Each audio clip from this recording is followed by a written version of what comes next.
The Backrooms changed my life. Let's get into it.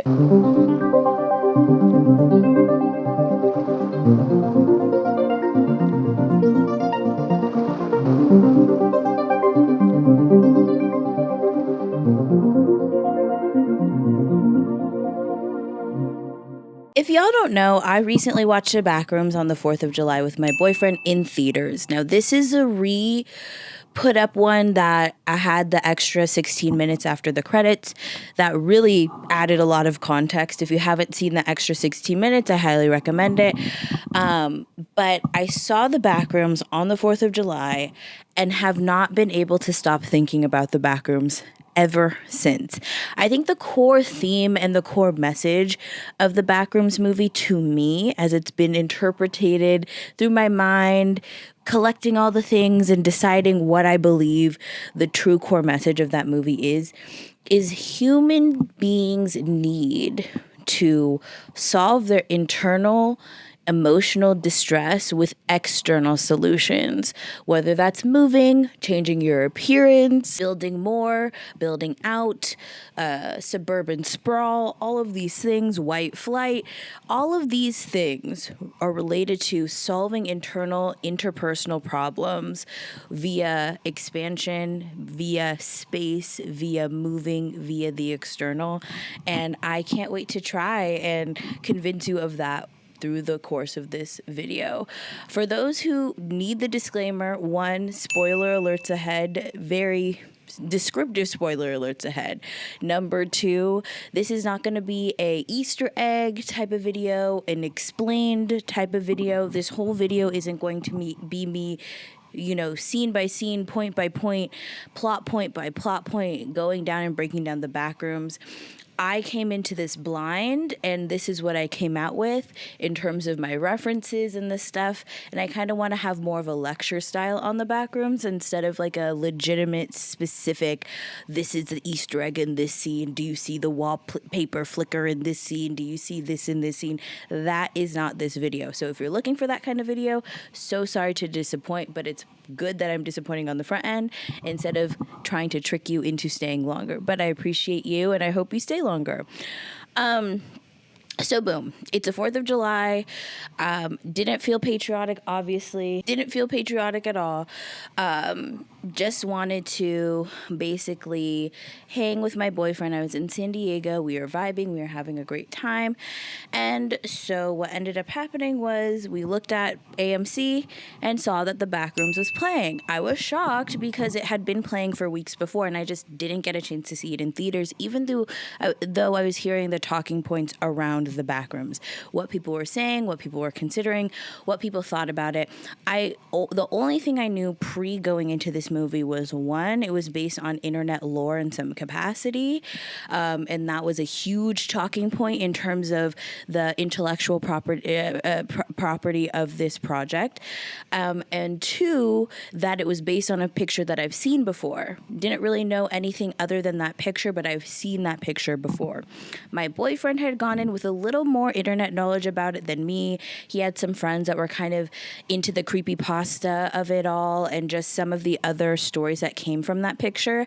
And so he was kind of lightly describing like what the internet lore around the Backrooms is, but he also didn't know the story. He didn't watch up Kane Parsons or Kane Pixel's found footage series on YouTube. He had no basis. So I highly recommend going blind, but if you're someone who doesn't care about spoilers, then definitely watch this video. It was 4th of July. There's only 2 other couples in the theater. I picked my favorite spot in the theater, which is the top corner, where there's no one behind you, and you have a straight shot to the exit to go pee if you need to several times, and exit without disturbing anyone. Favorite spot in the theater. And as soon as that first scene ended, my phone was up. and I was outlining. I was writing notes. Anytime something even remotely reminded me of something, I just made a note on my phone. I am a phone in movie theaters truther, which people can say what they want about it. But ultimately, I am, especially in a space where there wasn't a lot of people in the theater and I wasn't disturbing people and there weren't people behind me. I just had to watch this movie and notate what it was making me feel, what media I was seeing inspired within the lore, and how I was reacting to the movie in real time. By the end of that movie, I had a full YouTube video essay outline on my phone. And I just knew that in times like these, when searching for content is important, it is also incredibly important to honor what you're passionate about and honor a video topic that maybe you didn't previously think that you were going to make, but honor the feeling of needing to make it. That is this. And I know I was supposed to do a note video essay that will be pushed to August, but I absolutely needed to talk about this movie in a long video format. If you are familiar, I've done this before with Sinners. Again, not the Easter egg girl. I'll say a few things that I noticed, talk about the lore, but we're going to get into my interpolation of the movie and not so much what may be true to the lore, what people who are deep in the lore maybe want you to talk about in terms of how it was expressed. For me, it was the opening scene that had me hooked, just because nowadays with media, it's way too obvious. And that's a tenet I'm seeing with Sinners and this movie, where the story is the story and your interpretation of the media is also an important aspect to keep it alive. But at the same time, part of these conversations are about you interpreting the visual media, contextualizing it, projecting onto it, and saying your pieces for why you think certain characters did what, or why certain environments were used. Too much now are things either nostalgia pilled, meaning it's just a remake of a remake of a remake, or these ideas are too much based on explaining, like vocally explaining, like, I'm here because of this and we have to do this because of this and here we are because of this. Some people allege that that's because people are increasingly phone addicted in this society, so they're oftentimes not watching the movie for the full cinematic experience to see the visual cues and the foreshadowing in the environment and the cinematography, which I could partly agree to. I am a phone truther after all in the movie theaters, but when I'm on my phone, I'm not on my phone like on TikTok. I'm like either researching, looking at the wiki plot. I'm not a person that doesn't care about spoilers, or doing something like that, or seeing how long the movie is. I'm not trying to distract myself.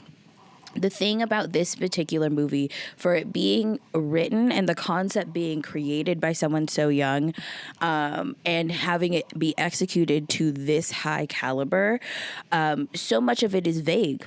So much of it is interpretation. So much of it is perspective. So much of it is, this is what I'm showing you, and you fill in the blank space, which is why that scene really hit me.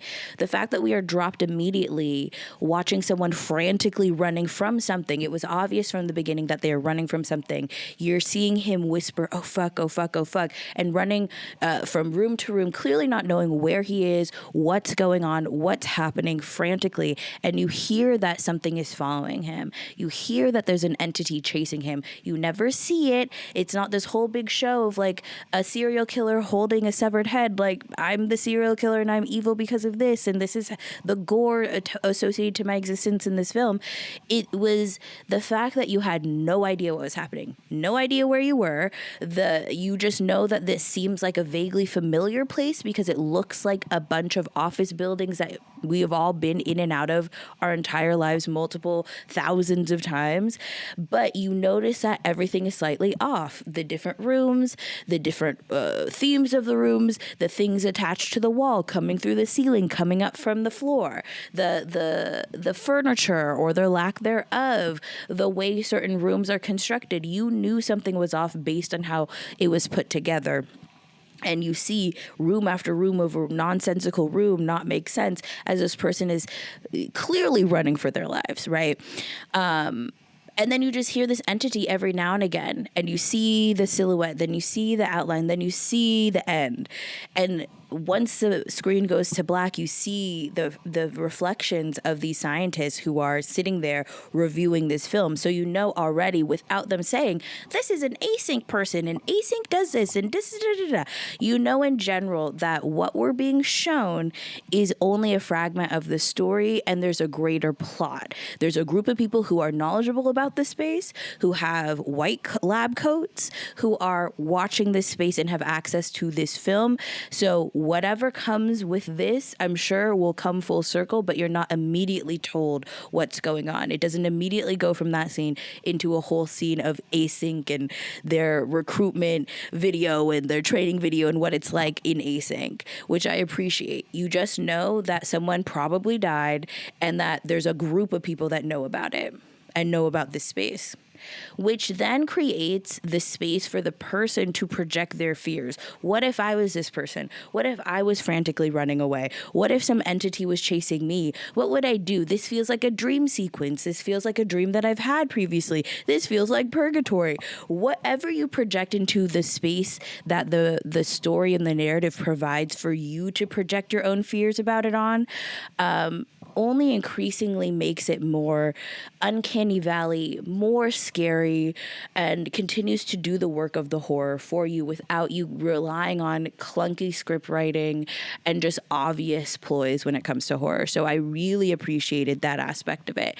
But as soon as I really dug in, it became clear that so much of the Backrooms lore is, I don't know, autopsy, a retrospective on our current society as it stands right now, as well as individually what it feels like to live in a society like this.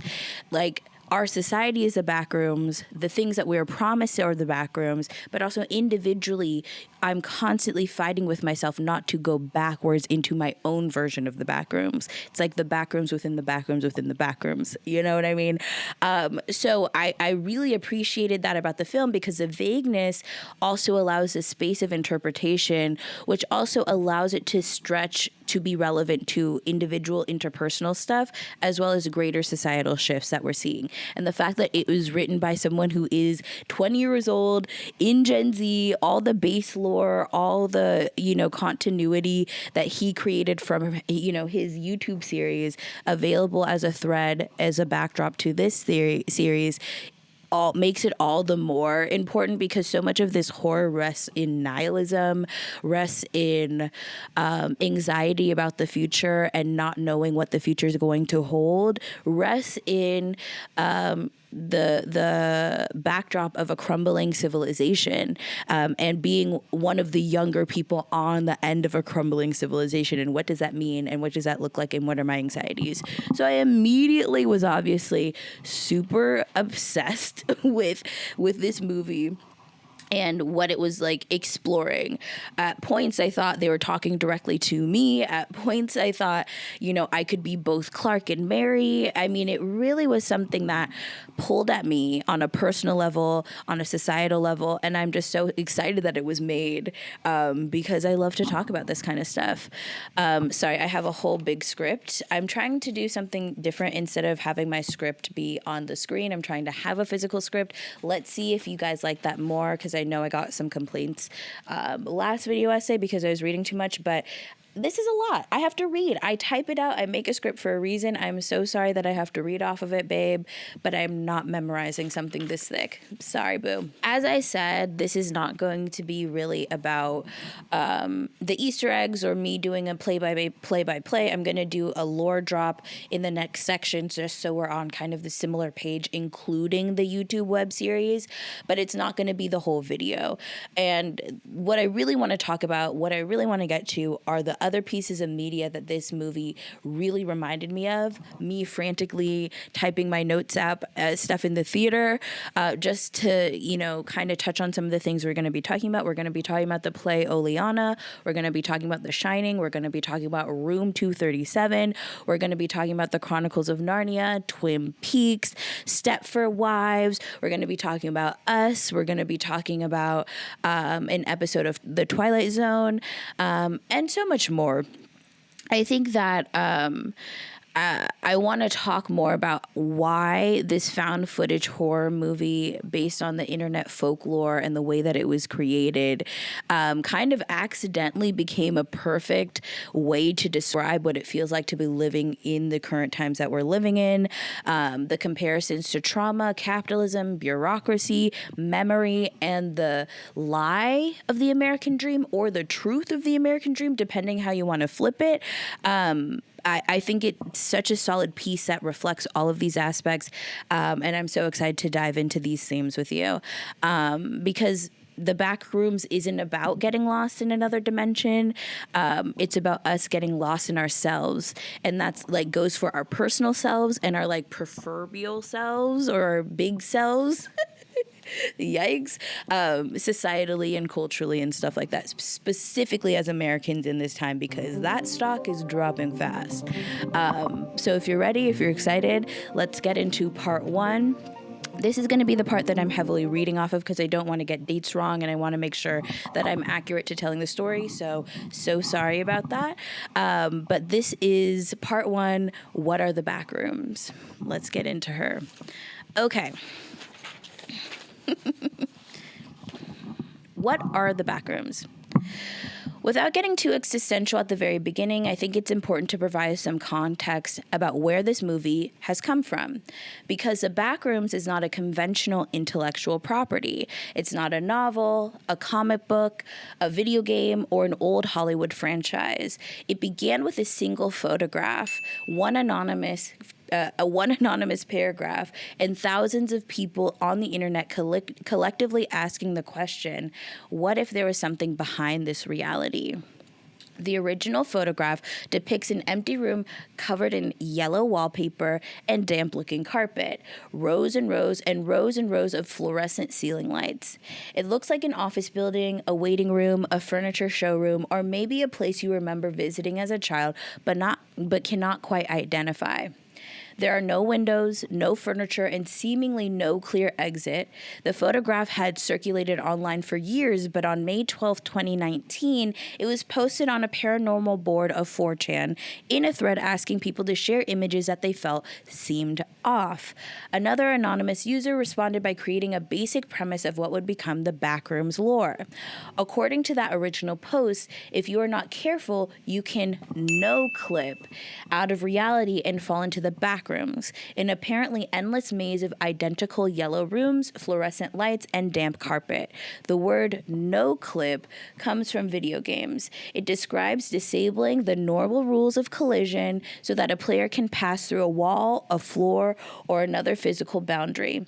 In Backrooms lore, no clipping means accidentally slipping through the boundaries of our reality and entering another one, which is the Backrooms.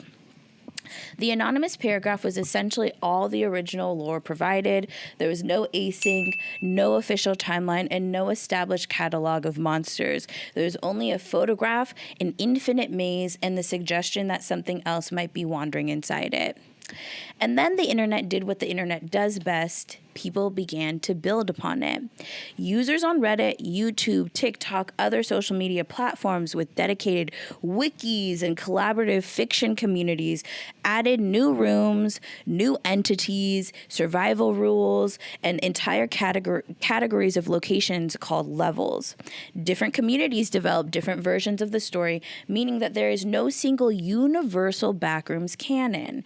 One wiki might describe hundreds of numbered levels and organizations attempting to survive inside them, while another creator might reject that mythology entirely. The Backrooms became a form of collaborative digital folklore, a story passed from person to person, altered by each storyteller, and owned completely by no one. The major Backrooms wikis still explicitly describe themselves as collaborative fiction projects open to multiple interpretations. That distinction is important because the broader internet's Backrooms mythology and the version created by Kane Parsons, aka Kane Pixels, are not exactly the same thing. On January 7th, 2022, my birthday, a then 16-year-old visual effects artist named Kane Parsons, known online as Kane Pixels, uploaded a 9-minute short film titled The Backrooms Found Footage. Parsons created most of the environment digitally using Blender and Adobe After Effects.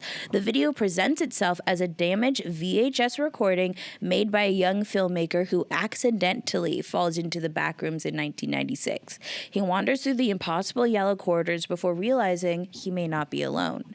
The video became enormously popular, eventually receiving tens of millions of views, but Parsons did not simply reproduce all the monsters, levels, and rules that other backrooms communities had already created.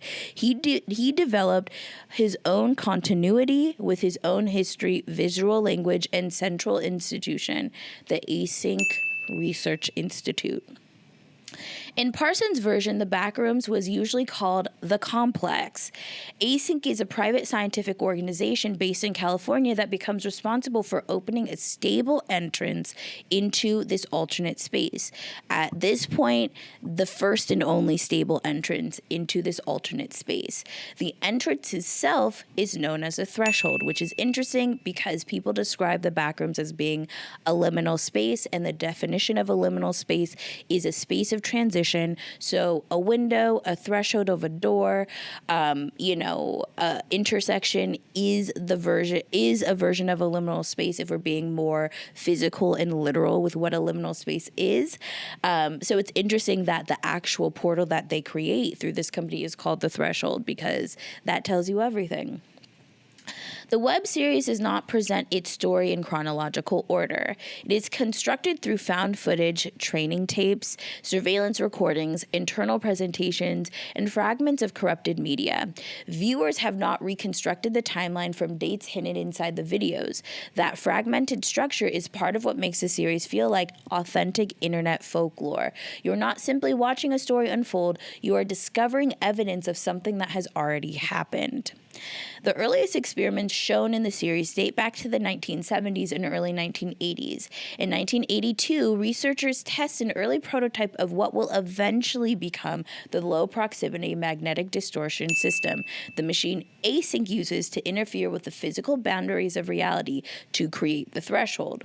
By 1988, Async is openly presenting the project as a potential solution to the growing demand for housing and storage. Their dream is not simply to discover another dimension. They want to create access to what they believe could be an almost limitless amount of space. The idea is extremely important to the larger argument of this video. Async sees a mysterious space it does not understand and almost immediately imagines how the space might be developed, commercialized, and used to solve problems in our own world.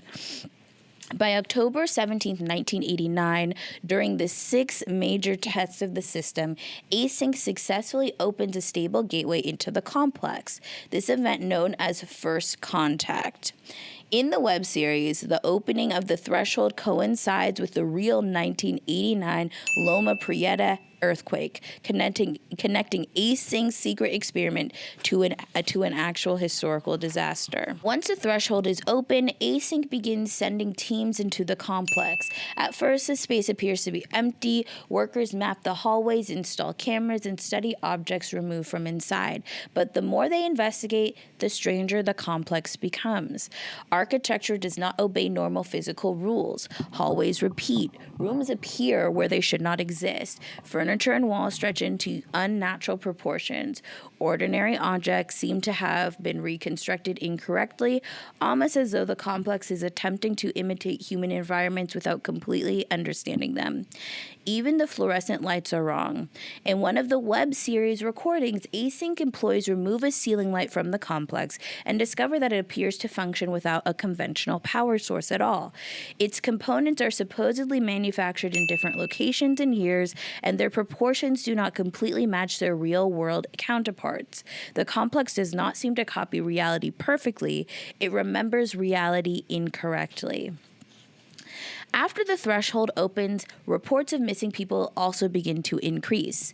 Random individuals who have no relationship to Async start slipping into the complex through unstable openings in garages, roads, and other ordinary spaces.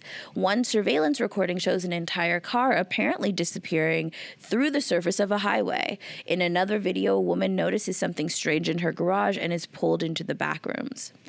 This suggests that Async may not have created the complex itself. It may have discovered something that already existed and destabilized the barrier separating it from our world, creating these openings where more and more random, innocent people are being dragged into the back rooms without any context, any information, any knowledge. And it seems like the longer the threshold is open, the more unstable openings open up in random spaces in our society, and more random people and innocent people are sucked into the back rooms. The series also reveals that time does not behave normally inside the complex.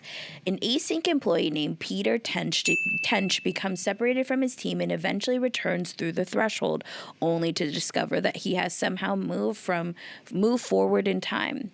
Async covers up his disappearance, tells his family that he died, and keeps him confined while attempting to understand what happened to him. The situation eventually ends in violence, exposing how quickly scientific curiosity transforms into institutional secrecy and potential danger for the victims of it.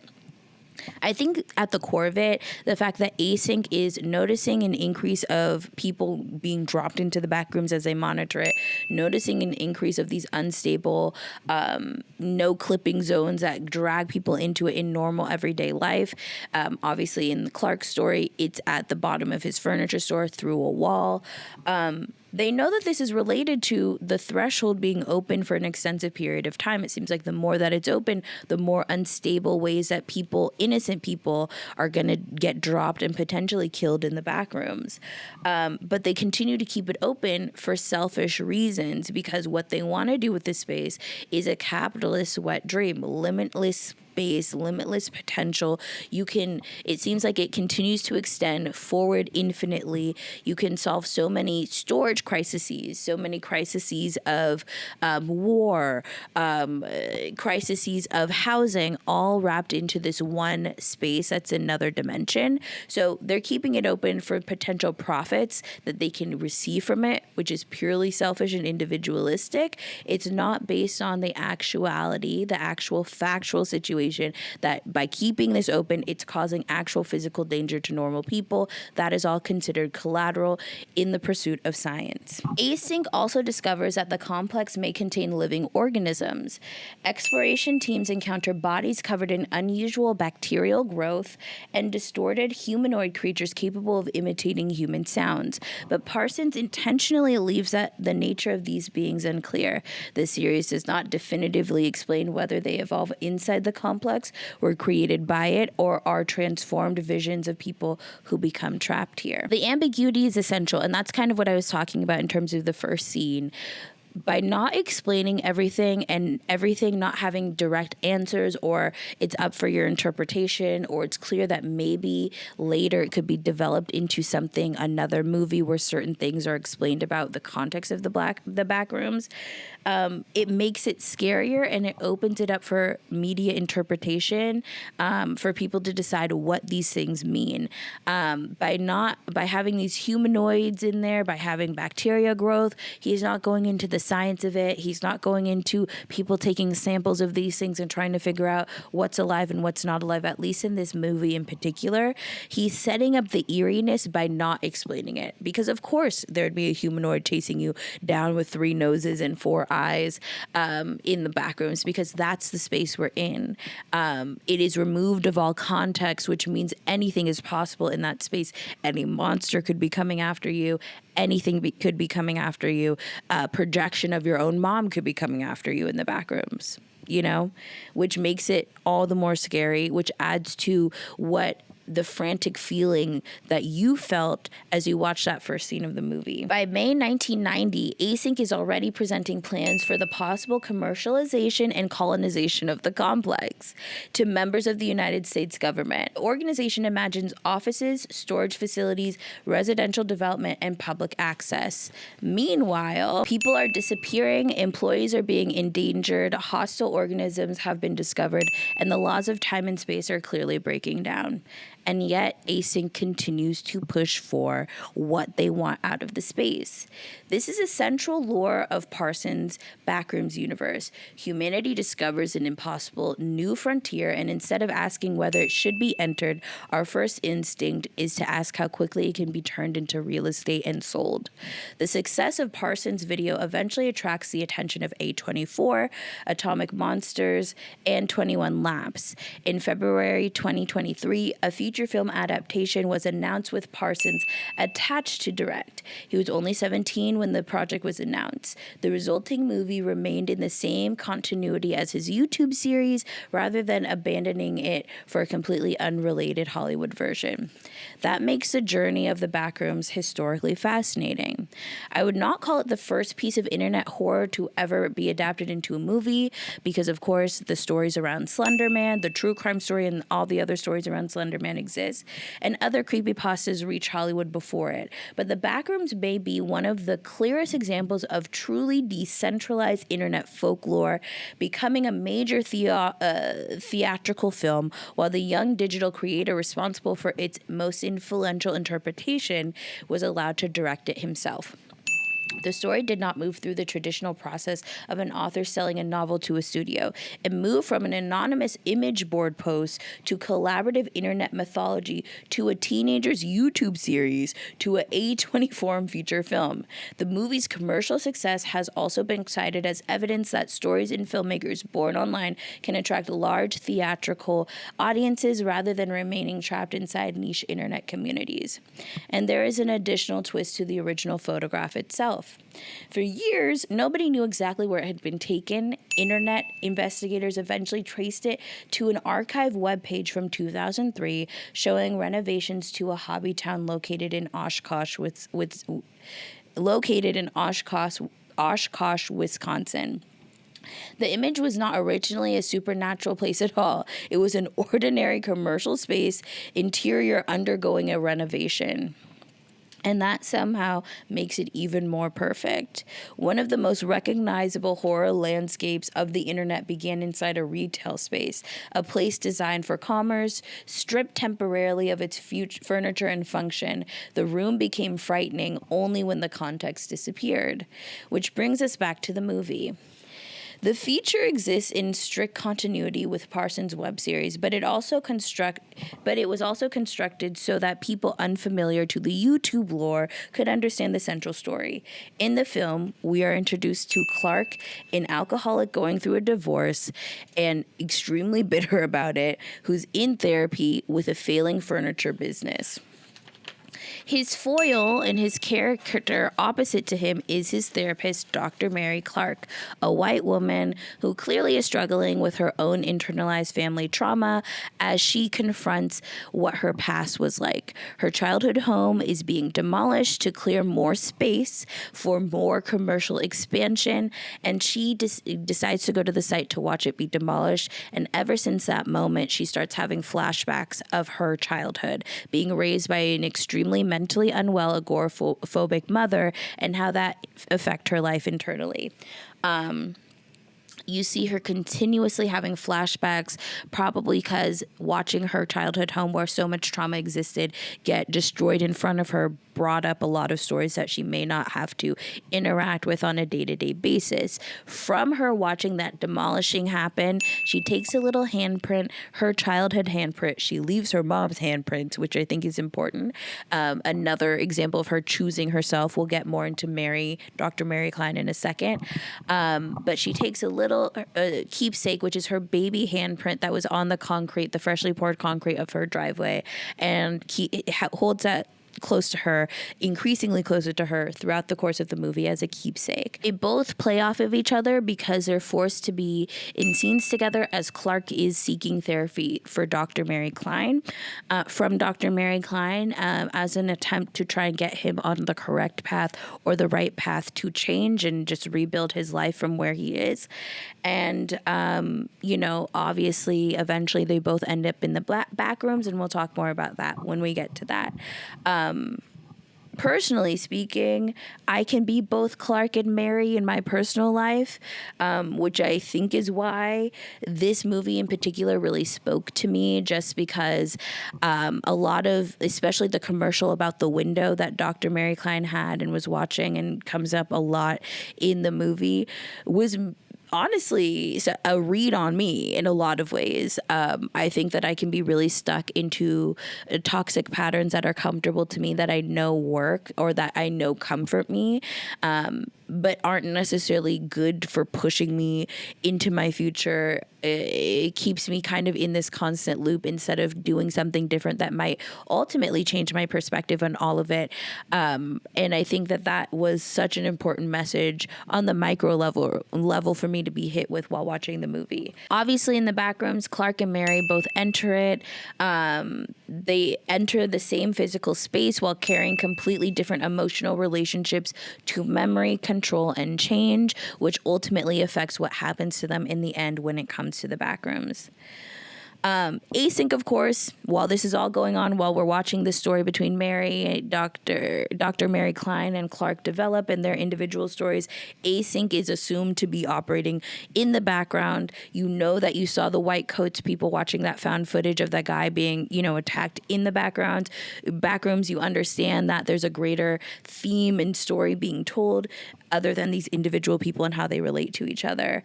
The organization once manufactured MRI equipment before redirecting its resources towards studying and mapping the backrooms. But even after years of observation, its researchers still cannot fully explain what the space is, where it came from, or why it appears to reconstruct distorted versions of human memories.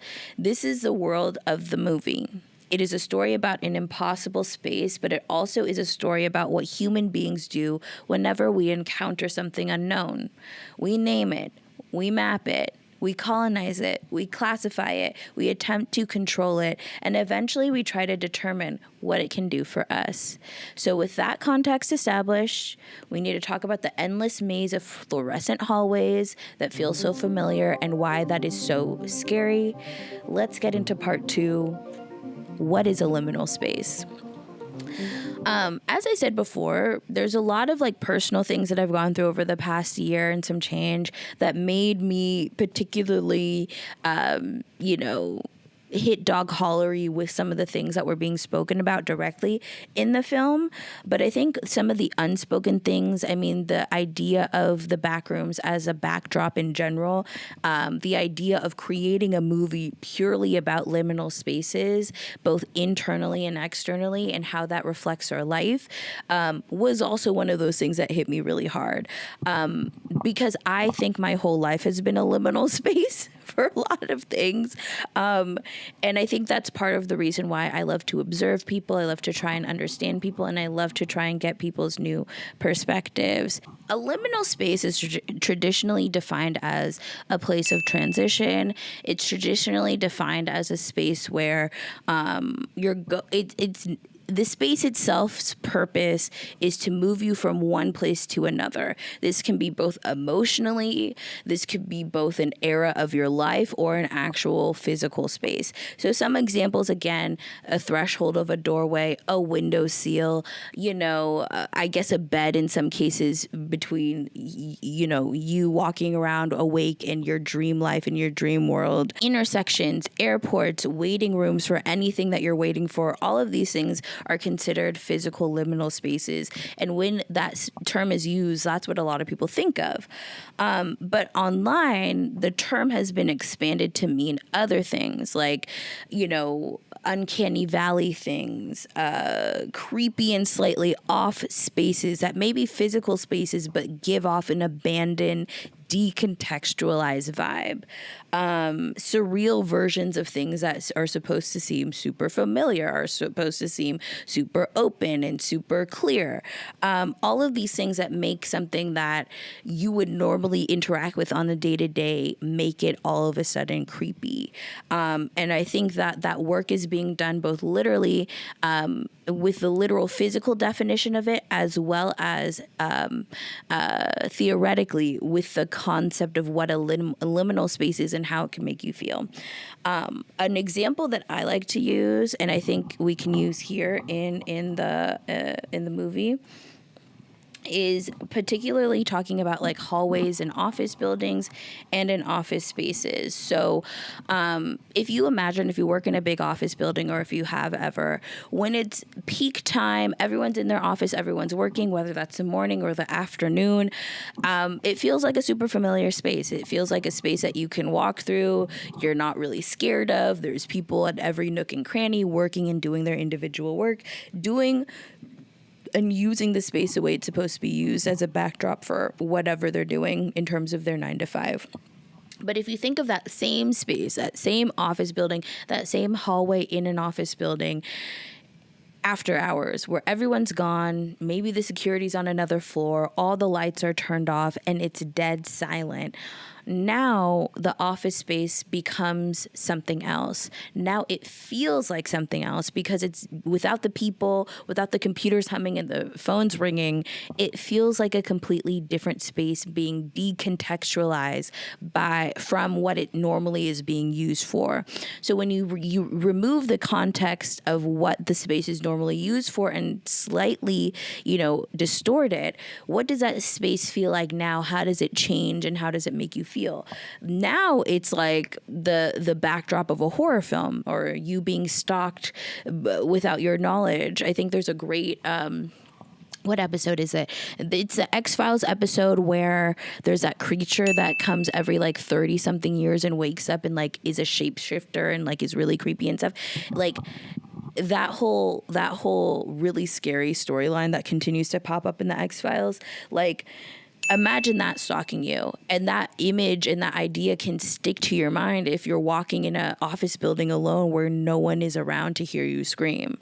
That is also what's considered a liminal space. So I think the expansion of the definition adds to why that picture that was originally posted, that all of this came from, was so scary, was so off, was so uncanny valley for a lot of people to experience. Because I've been, how many years, how much time have you spent under fluorescent lights in your time period? You've been in waiting rooms. You've been in, office buildings. You've been in all different spaces where those elements are not creepy, they're not scary, but it's the coloring of the photo. It's the fact that there's no furniture in the photo. It's the fact that you really don't understand what the hell is going on in the photo and why someone would take this photo of this space that starts to, again, add this space for you to project fears, project anxieties onto it.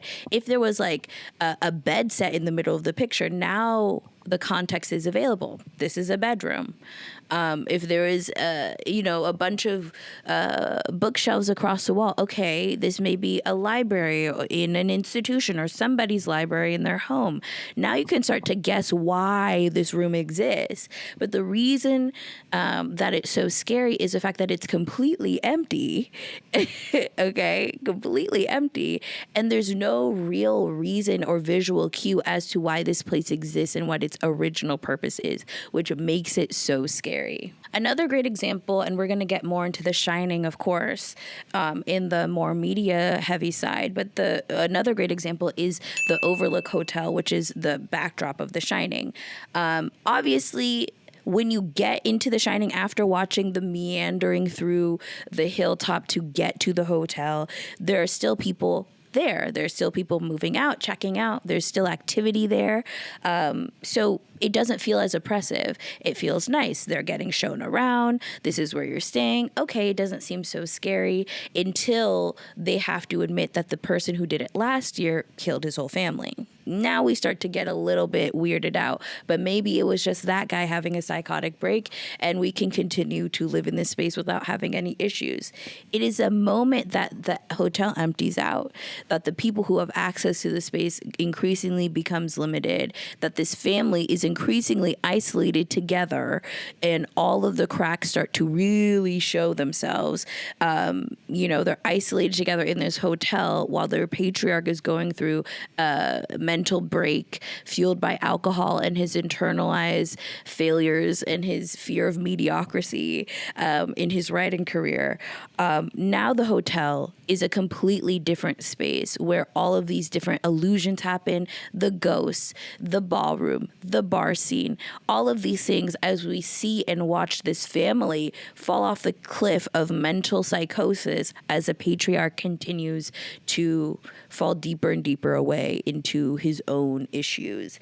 And you witness a family's psychological and almost physical collapse through the backdrop of the Overlook Hotel. And the hotel now becomes eerie. It becomes a bunch of other things before it becomes what it was at the beginning of the movie. That's, I think, an example of how the internet uses liminal space or uncanny space, the decontextualized version of a space that makes you feel slightly off. So again, for me, on a personal note, I think I've spent a lot of my life living in liminal spaces. A lot of people like to ask where I pull from, with my observations and my commentary about culture and just media and stuff like that.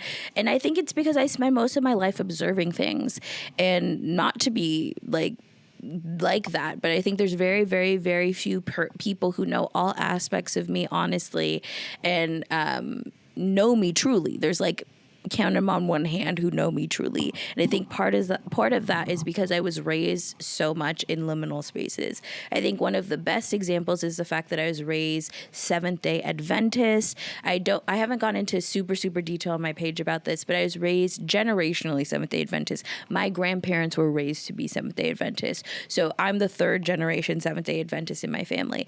But while I grew up Seventh-day Adventist, which in and of itself is a conservative sect of Christianity, no matter how you slice it, I grew up with parents who grew up more conservatively, who did not want that lifestyle for me and my sister. And because of that reality, they were able to add new rules, widen our worldview, and we became straddling societies, and societies that people in the church world would think are warring with them, and in the secular world would think are warring with them in their right to be. And because I was straddling those spaces, I understood the Bible and the stories of the Bible, the traditions of being Seventh-day Adventist. I spent most of my Saturdays in church and honoring the Sabbath in some capacity.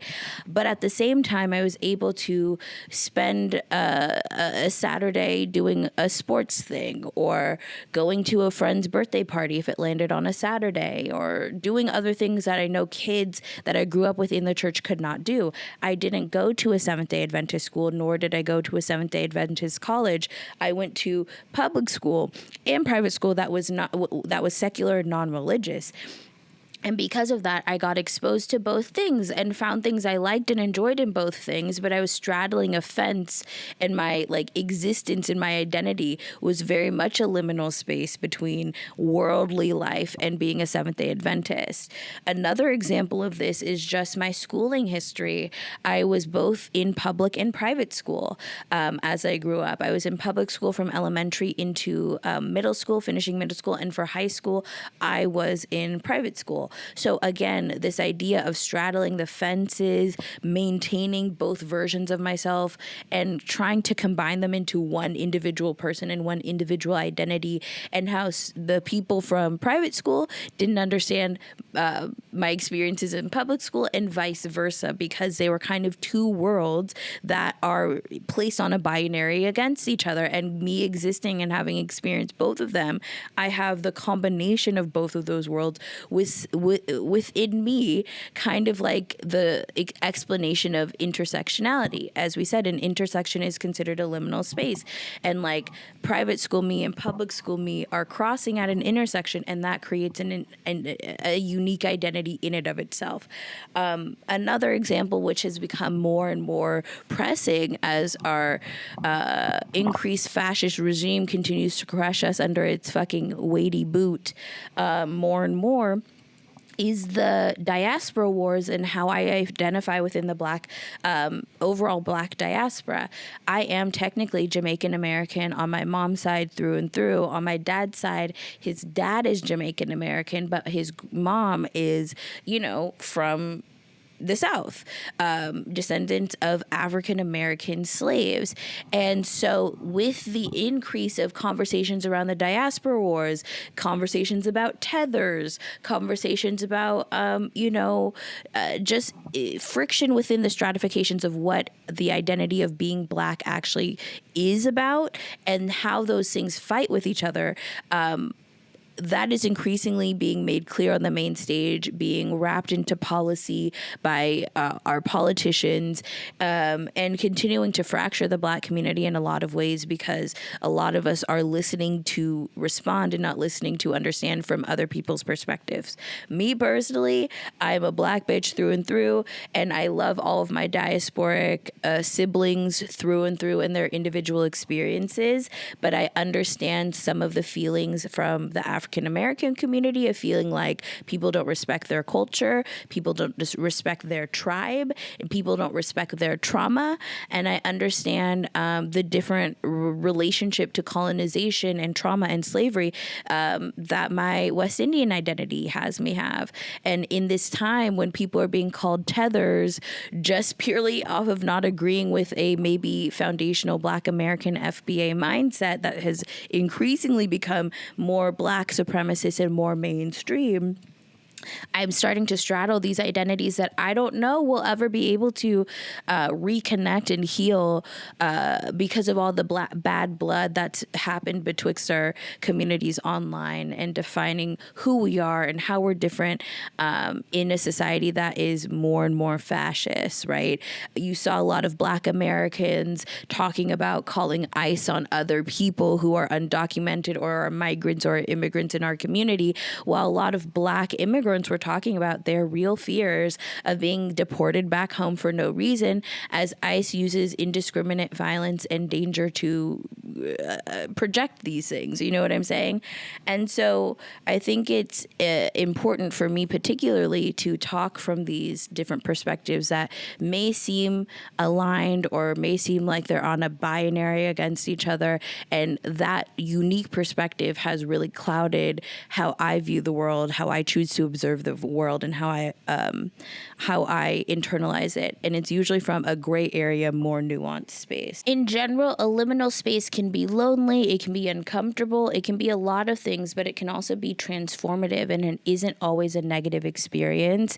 And I will never, ever not be appreciative of all the liminal spaces that are wrapped up in my identity that create the perspective that I draw on to make these videos, that I continue to draw on as I grow more and more into an adult and appreciate those stratifications within myself more and more. I think this is where we get into like some of the central themes about Dr. Mary Klein and Clark and their differences, because obviously they're meant to be a mirror for each other in terms of different decisions made based on similar versions of trauma and how their paths converge and diverge towards the end. When I went to therapy for the first time, my therapist said something that was upsetting, profound, annoying, frustrating, which is kind of the cornerstone of what it means to be an adult person that is trying to better themselves as they move throughout the world and move throughout different relationships and different experiences. My therapist told me that you are not responsible for the trauma that has been enacted on you or put upon you throughout your life. You are not responsible for said trauma, but you are 100% responsible for healing from said trauma in order to not project these feelings, project these triggers, project this instability onto other people, because it is not their fault. It is also not their fault that you have trauma, and they should not be at the receiving end of the product of said trauma, because you've chosen not to deal with your problems, right? And I think that this is one of the core tensions between Dr. Mary Klein and Clark. With Clark, you see somebody who is really stuck in the past, is really stuck on getting the particulars right of the past, is really stuck on how he's been slighted. And every chance he gets, he finds a way to victimize himself in the situation, right? The increased alcohol use, it's because his job sucks and his life sucks and he's going nowhere and he's frustrated. The issues between him and his wife, it can't be just him. It's his wife being lazy. It's the stress of holding it all together. And while that might be a contributing factor, he doesn't ever want to acknowledge how these internalized feelings project onto other people and force other people to have to deal with those emotions, and how that fucks up the relationship. The first thing he says in therapy with Dr. Mary Klein is, I hurt people and it's best that I'm alone. It's a good thing that I'm alone. When Dr. Klein basically asks, like, you know, do you spend most of your time alone? He's like, I'm not lonely. I have coworkers. I have this, I have that. But I hurt people and blah, blah, blah, blah, blah. And, you see how there's a full circle moment in that therapy scene in the most stressful point of the movie, where Mary is woken up from being unconscious, tied to the kitchen. Tied to the kitchen chair, and Clark is the one initiating this role play, same role play of that evening that he got kicked out of his house thing. You see how she kind of is fully honest with him in that moment, but in that first scene, she's just trying to get more out of him, and he basically describes how he is just alone and how he hurts people, and, you know, that's just what it is, so I'm just going to be alone. Instead of actually going deeper into the ways in which he may have hurt people and why, and what is stemming from those emotions and why it was projecting outwards, he just says, it's a fact of life. This is how I am. Whoever I'm close to, I hurt. And clearly within the dichotomy of that, is not willing to really change that about himself, right? He thinks it's a Fendi fact. It's a reality that's unchangeable and unmovable, which I think is a very, very interesting thing. Because of that mentality, you see what ends up happening to Clark in his life in the Backrooms.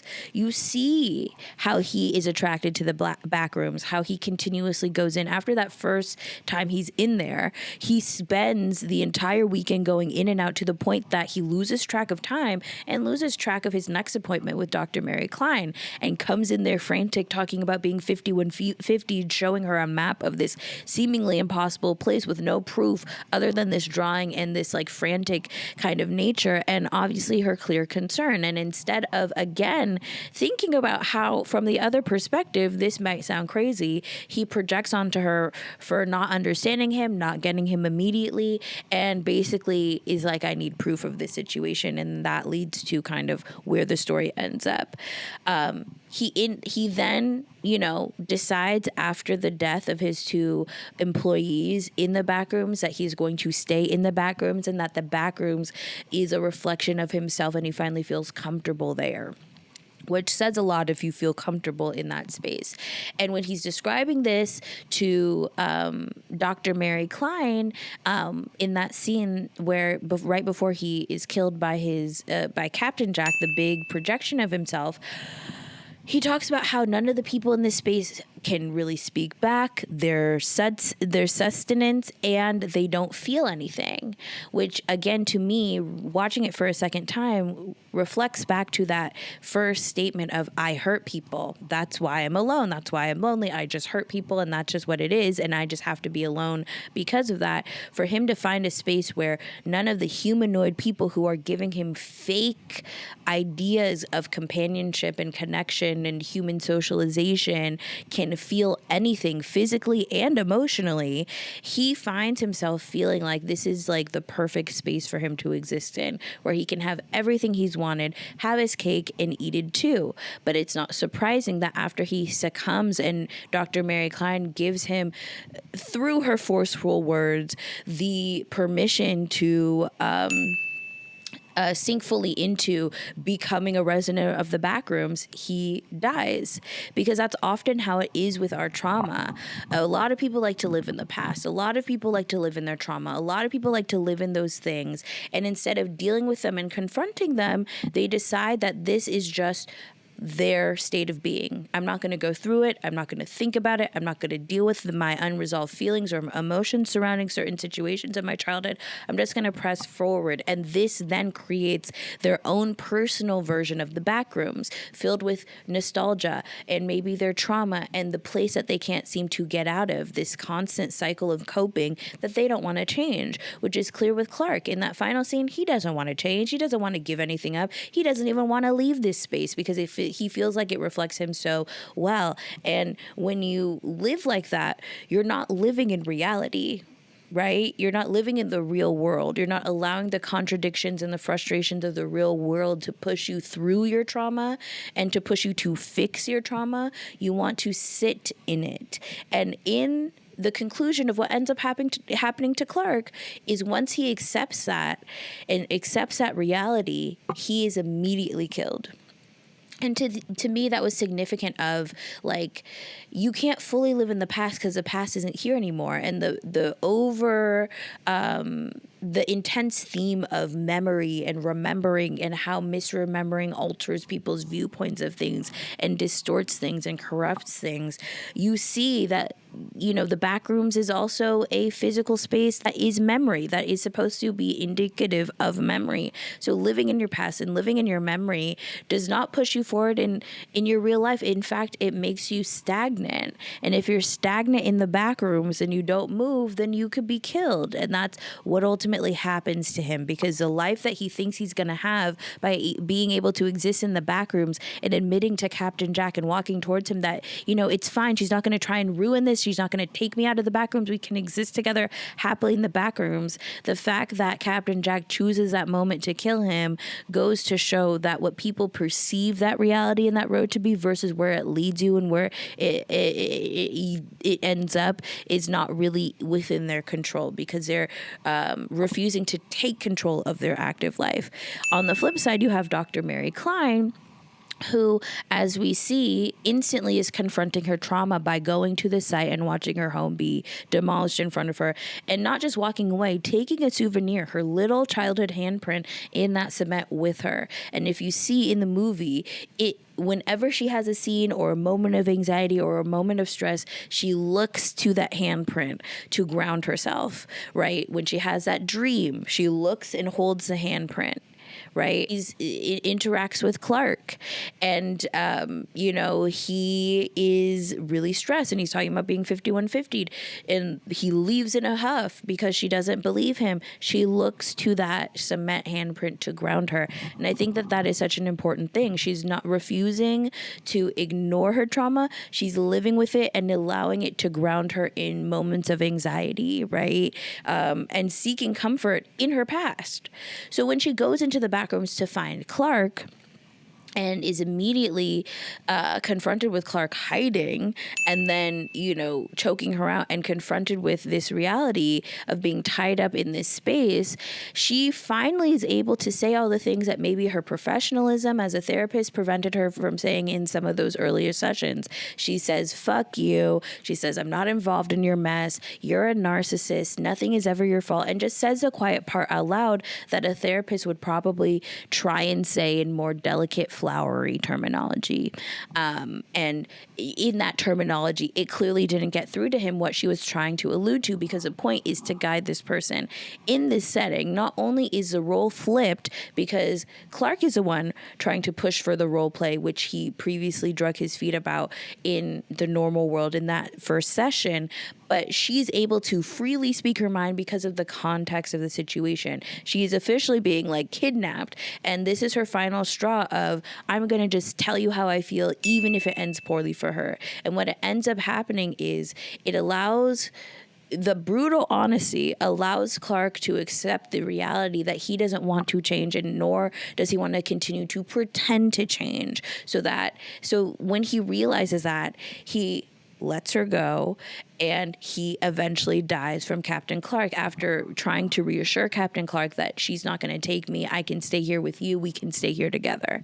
Thus turns into the peak movie, the chase of the movie. The entire time, the entity of Captain Clark, who we reveal to be Captain Clark, chases her throughout all of the back rooms and eventually catches up to her. And the way that she's able to make her final escape from Captain Clark is using that very same handprint in cement and beating his face in with it, which I think is really important, because I think that's significant of her using what grounded her and what she learned from her trauma to escape a dangerous situation, to work through it, to not ignore it, to sit with it. And because of that, it gave her the strength and the will to live and the will to fight for her right to survive.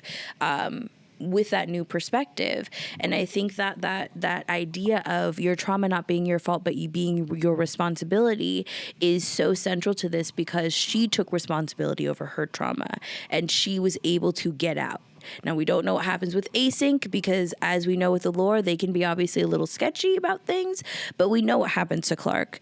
The Backrooms overtook him even though he chose the Backrooms. Mary didn't choose the Backrooms, and she was able to leave the Backrooms, which I think is such an important message throughout this. We can spend our time in these transitional eras, in these transitional spaces, in our spaces of avoidance, in our spaces of uncanny valley, in our spaces of escape, or we can confront our trauma head on and be able to live a full life on the other side of it, just with a few moments of uncertainty or being slightly uncomfortable, and being able to work through and fight for your will to live. I think another great example of just ambiguity and how that plays a huge role and theme in this story is just what happens when Clark goes to his old home and sits outside in the car. Some people think that he killed his wife. Some people think that he's just stalking his life that previously was. But the fact that we don't really get an answer about it, and from that point forward, he kind of devolves into his own version of a mental collapse. I think it's really up for interpretation. Obviously, a lot of people have been talking about how the projection of his wife acted when Captain Clark came into the room in the final scene with all of them in it, in the kitchen scene. And people are kind of saying, like, what people don't know is, like, Captain Clark maybe is a projection of drunk Clark, and drunk Clark may have a history of abuse towards his wife. Obviously, we're getting it from his perspective only and not the wife's perspective. But I think that ambiguity of just leaving it at Clark was sitting outside of this house. It was dark, and it didn't seem like there was any life there. Maybe she was asleep. Maybe he killed her. Maybe this was a precursor to him going in and killing her. Maybe he already killed her and she's inside and this house is just going to remain dark. Who knows? But the fact that it wasn't spelled out, I think, is a really, really important aspect of it, because it allows you to project and use the other media tools and examples to prove your point.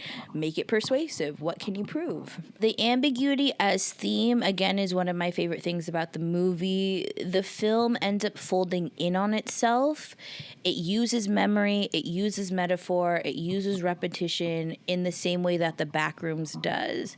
So because of that, the Backrooms never really gives Clark a straightforward answer. He just knows he feels at peace there.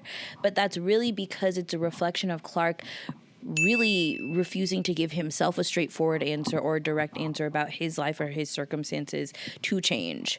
And I think it's one of those things where you project what your experiences is in the back rooms.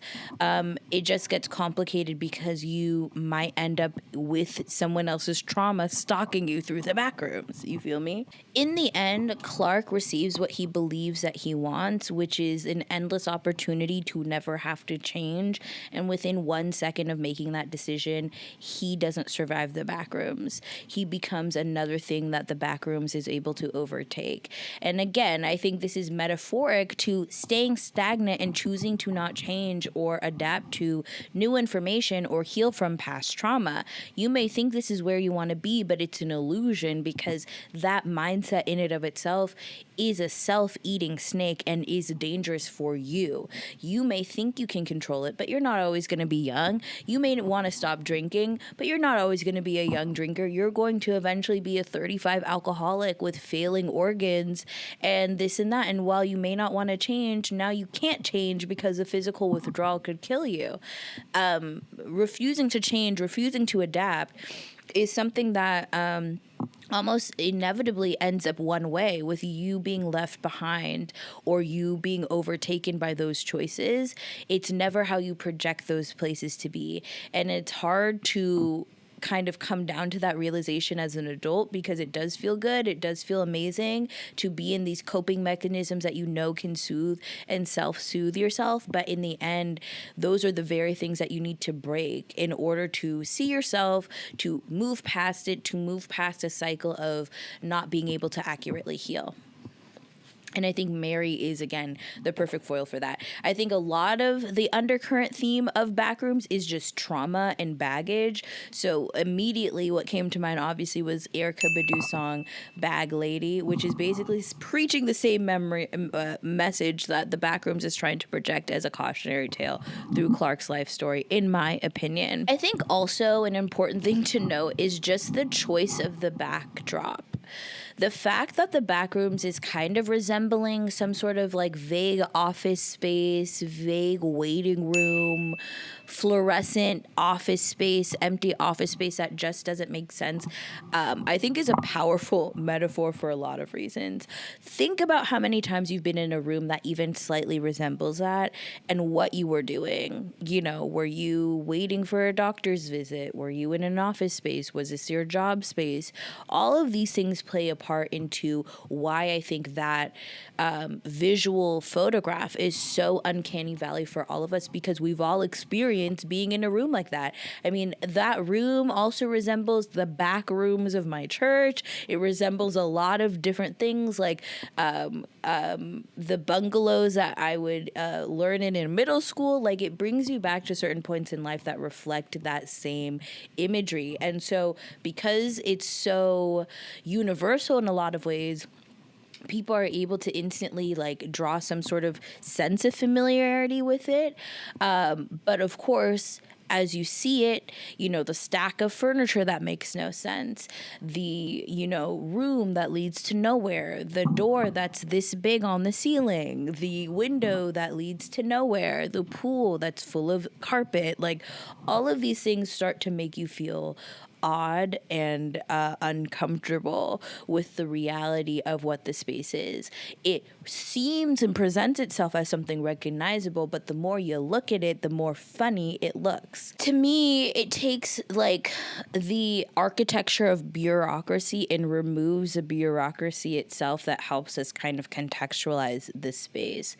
There are no employees, there are no appointment books, there are no forms to fill out, there's no authority figure telling you how to move through the space and how to do or get where you need to go. The endless physical structure of a system whose purpose has disappeared, which is haunting. Think of a ruin, think of Chernobyl, think of things that are kind of stuck in a point in time and their function has had to be removed from the context for which that image or that thing used to be within, right? To me too, which was a point that I kind of felt with this bureaucracy point, to me, bureaucracy can be really scary because it separates like human consequences from human emotion, and it kind of makes these decisions that ultimately have human consequences and are attached to human emotion as removed from humanity as possible. And because of that weird dichotomy, like it's an incredibly frustrating thing to go against. Bureaucracy in an institution is a very annoying thing to have to deal with, but at the same time, it also becomes a cloak and an excuse for a lot of like wars, a lot of global trauma, a lot of climate change issues, a lot of issues facing racial things. Like, I think for me, one of the most specific instances of bureaucracy equaling horror or horrific results was how I was taught about the Holocaust. One of the things that we are taught in American history is how the Germans loved lists. They loved to be organized. They kept track of everything. They had extensive paperwork of who was going where and what they received from said person. And the bureaucracy of it all, making this horror tied in with bureaucracy, it removed people's feeling of responsibility for the circumstances that were happening. And while not everyone was privy to what was happening in Auschwitz or the other concentration camps across Europe, when it got revealed what was happening and what, either whether you're a low level or a high level SS officer, what your involvement in pushing this institution was the end result of the death of over, I think it's like 10 to 15 million people across Europe. And the result of that, a lot of people killed themselves. A lot of people were confronted with the reality, like, yeah, it was your job, but also this is a result of your job. And I think that that's one of the scary things about bureaucracy, because it creates a space where no one is to blame for anything, and I don't have to take responsibility for anything, which I think is also a subtle nod to Clark's character and Clark's character arc in the movie. One of the best books that I can kind of bring up to describe this mentality is the book Mistakes Were Made. I read it in high school. I haven't read it in years, but basically, Mistakes Were Made is literally the language of bureaucracy. And what I mean by that is the premise of the book was that someone looked through, where bureaucracy went wrong with like BP oil spills or wars or genocides and stuff like that, and internal memos where people are talking about how this happened and going into the investigation of what transpired. And what ends up being brought up over and over and over again is this term, mistakes were made. But because it's such a isolating clinical way of saying it, it removes any human error from the possibility. Mistakes were made.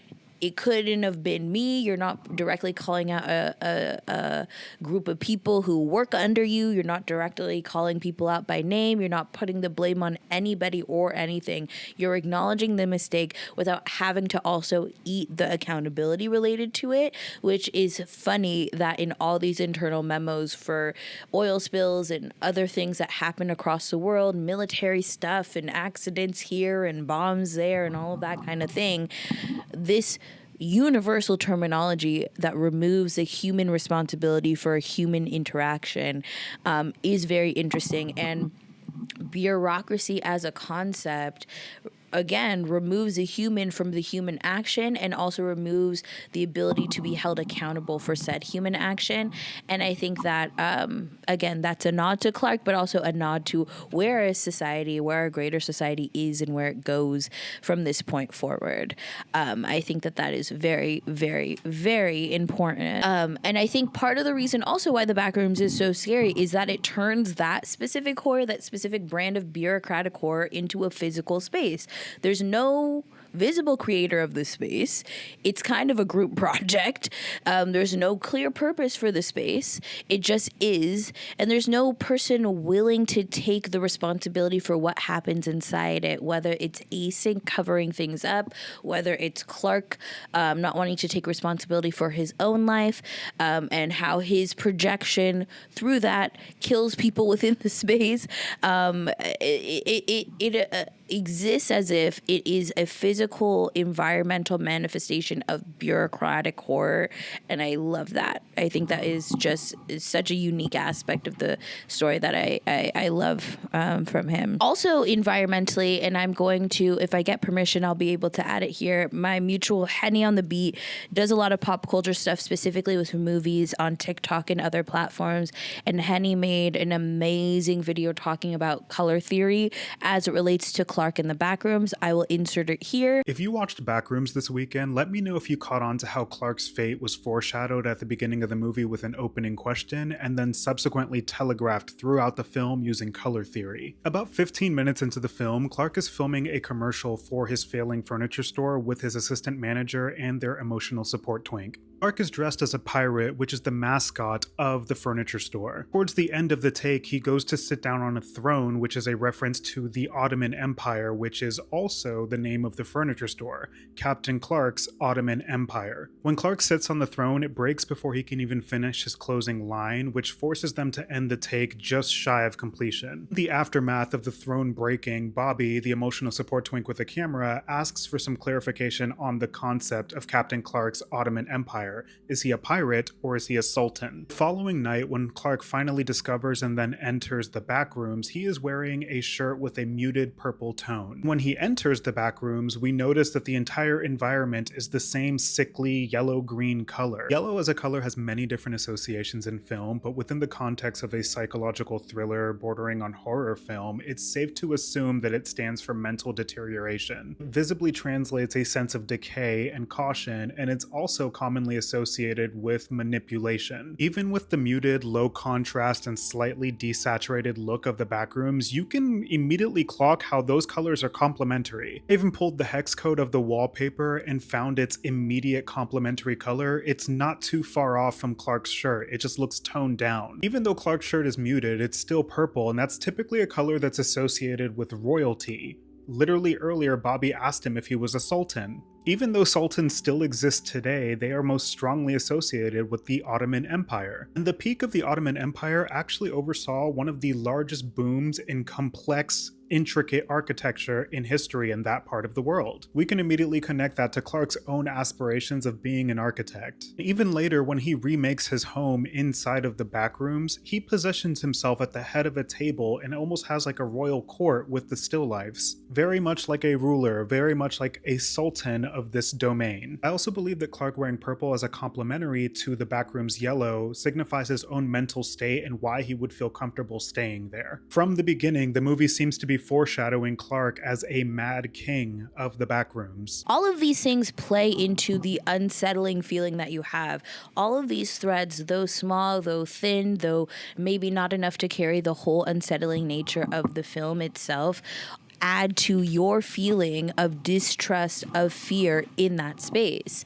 And I think it should be acknowledged, as much as like nothing is done accidentally in a movie, nothing is placed accidentally in a museum, especially when aesthetics are the medium for which you're communicating. Nothing is on accident. So when you think of the choices, you have to think about why putting Clark in a purple jacket that's muted, that matches the tone of the yellow in the tone of the Backrooms, what that means, especially when we know what ends up happening to Clark in the end when he chooses to stay. But of course, it wouldn't be a Mattis1 video if I wasn't talking about capitalism. The Backrooms in and of itself is not a metaphor for human avoidance.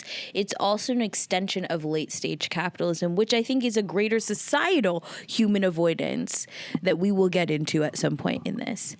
Of course, on the individual level, Clark sees this space as a way to escape his own failures and rebuild his identity. On the institutional level, Async sees the space as an opportunity to expand, develop, and solve scarcity without confronting the systems that made scarcity possible in the real world. So you're going into this, both Clark and Async, which I think are also narrative foils for each other, institution versus macro of these things playing out. You're going into the Backrooms fully projecting onto it what you want and using it as a place to solve your internal issues. Instead of, which means you're bringing those issues into the Backrooms, which is evidenced by the projections that end up coming as soon as people continue to go in and out of the Backrooms.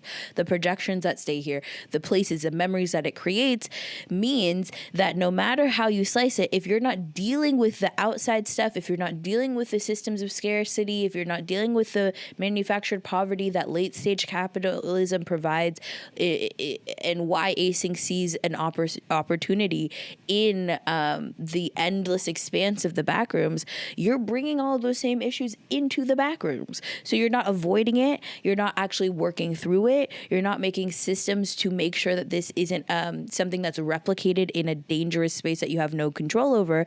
Instead, you're using the physical space as a blank slate and a mirage of a future where none of these systems exist, or a piece to solve some of these issues without actually doing any work to solve them, which I think is interesting. In Clark's case, Clark wants a home and a reality where he lives and how he lives cannot contradict him. Async wants an infinite frontier it can map, control, and eventually monetize, which is, again, a capitalist dream. This is the future billionaires want: limitless space, endless expansion, and no requirement to solve the human problems we already created with what we got. The Backrooms is horrifying because it gives humanity exactly what we claim to want: more space, more control, and more possibility, and reveals that we would bring every unresolved problem in there with us, and we would never avoid it, pretty much. Part 3, we've been here before. This is kind of the part of the show where I'm going to be talking about the different media that I think really greatly I was thinking of. Like, these are things that I was jotting down as soon as I felt it. This is based on my repertoire: books I've read, plays I've experienced, movies I've seen, and you can add in your own 2 cents about your breakdown in the comments below. But we've been here before is just referring to some of the things that I think add foundational depth to the story of the Backrooms, and where I've seen those same themes before. The very first connection that came to my mind was the 1992 play Oleana.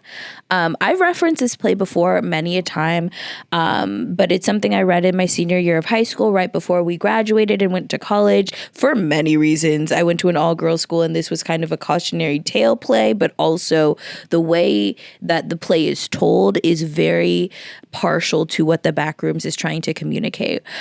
Oleana is a play that was created by David Mamet in 1992. It only has 2 characters and really involves 2 specific scenes, maybe 3. It's a weird play because most of it takes place in like these separate locations, and then you hear about how the story progresses outside of what you're visually seeing, which makes it interesting. But basically, it follows a college student who's a woman and a professor who's on the tenure track. And basically, this professor is in his office hours, presumably in his office. She comes to meet with him in his office, and it's just the 2 of them there. They have a conversation about how she's doing in the class, how she's struggling in the class, and wherever that conversation ended, it left both of their memories of that interaction differently. So in her case, she felt threatened by how he spoke to her and reports him. In his case, he was just trying to get her to move so that he could go to the party his wife was planning for his tenure. Okay? What ends up transpiring is that her reporting him means that his tenure is paused, and they have a second meeting to try and resolve the issue, but it turns into even more of a clusterfuck of what ends up happening. He's really angry about the fact that she was able to pause his tenure, and she's trying to just make it clear about how she felt unsafe in his presence, again, in a closed environment where there's no other third party to say this is true, this is not true. The point is, a lot of what Oleana is based off of is 2 people's understanding of it, 2 interactions that they had with each other. Who had the power, who didn't have the power, and how that relates to how they both remember those interactions. And because those interactions are remembered differently, different effects end up happening, and the opposite party isn't necessarily in agreement with what is going on as a result of these interactions, right? The brilliance of Oleana, and I'm referring to my notes, sorry for the people who hate that I read, but baby, I cannot memorize this. The brilliance of Oleana is that it never gives you an easy answer. Every conversation changes the meaning of the previous one. Memory becomes unstable. Language becomes unstable. Perspective becomes unstable. You begin to realize that reality is not simply what happened, but how each person remembers and interprets what happens. Even the title itself is fascinating. Oleana comes from a 19th century folk song about a failed utopian settlement. It represents humanity's belief that somewhere else, some untouched place, some new frontier, some perfect society, we can finally build the life we've always wanted. Of course, the settlement failed. The dream of a perfect place collapsed under the weight of reality.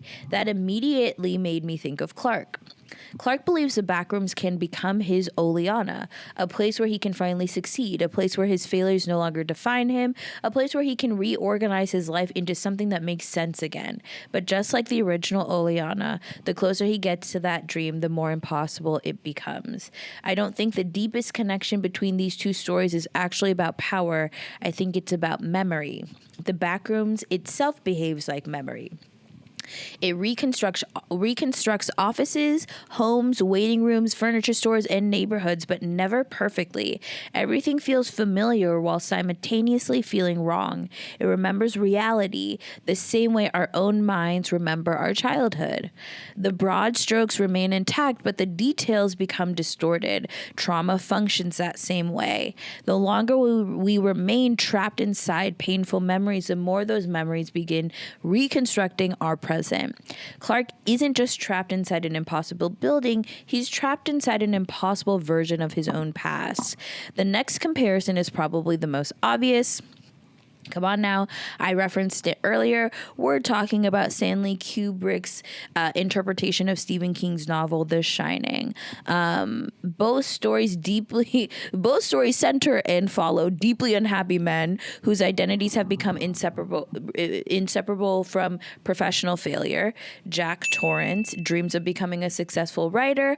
Clark dreamed of becoming an architect. Instead, both men become trapped inside buildings that slowly convince them they were always meant to stay there. Okay? Most people think that the monster in The Shining are the ghosts or the supernatural, paranormal, psychological things that happen between the medium kid and the black guy who shine with each other. But the monster, to me, as I said before, is the hotel itself. The Overlook Hotel refuses to obey normal rules of architecture. Hallways connect in impossible ways. Windows appear where they physically should not exist.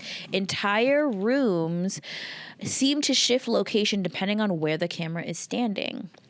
Even if you don't consciously notice these inconsistencies while watching the movie, your brain does. The building itself begins to feel psychologically unstable. Not to mention, as Jack is going through his own version of psychosis and getting more and more removed from reality, more murderous, more crazy, he ventures into parts of the hotel that don't really exist or do exist, depending on who's able to see him. Because as we're seeing a theme, the family previous to them who was supposed to watch a hotel on the off season also suffered a horrific fate, and they were also murdered.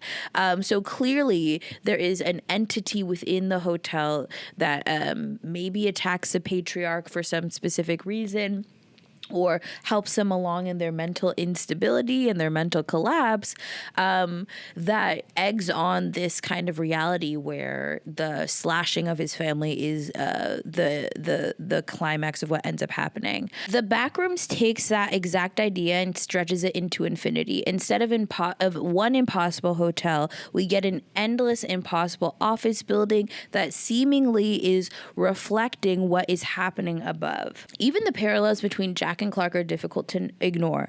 Both are alcoholics. Both are consumed by careers that they never achieved. Both become obsessed with proving their own importance. Both slowly transform the spaces around them into prisons built from their own unresolved failures.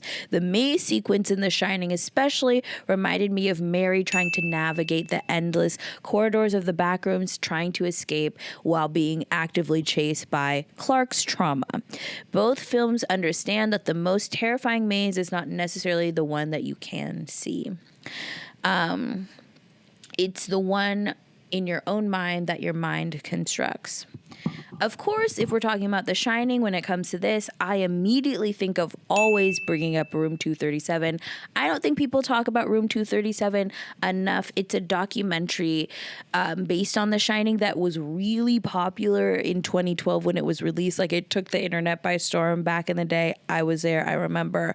But basically, Room 237 is a 2012 documentary where it takes people who are very dedicated to the lore of The Shining and has them break down their personal interpretations of the Shining movie, what it's trying to communicate. You have small things like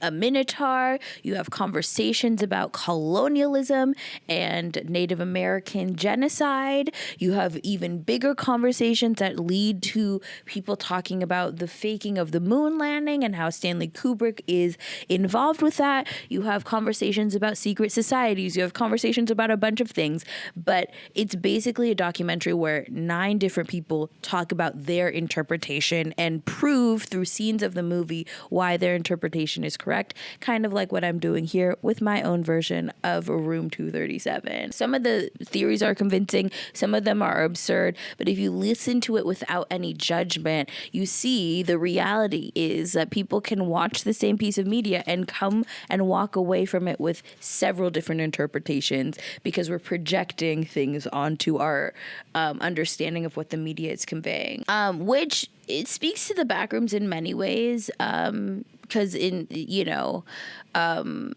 one anonymous photograph was interpreted so many different ways, and what we're seeing on the big screen is only one position, one theme, one story that people got from the Backrooms.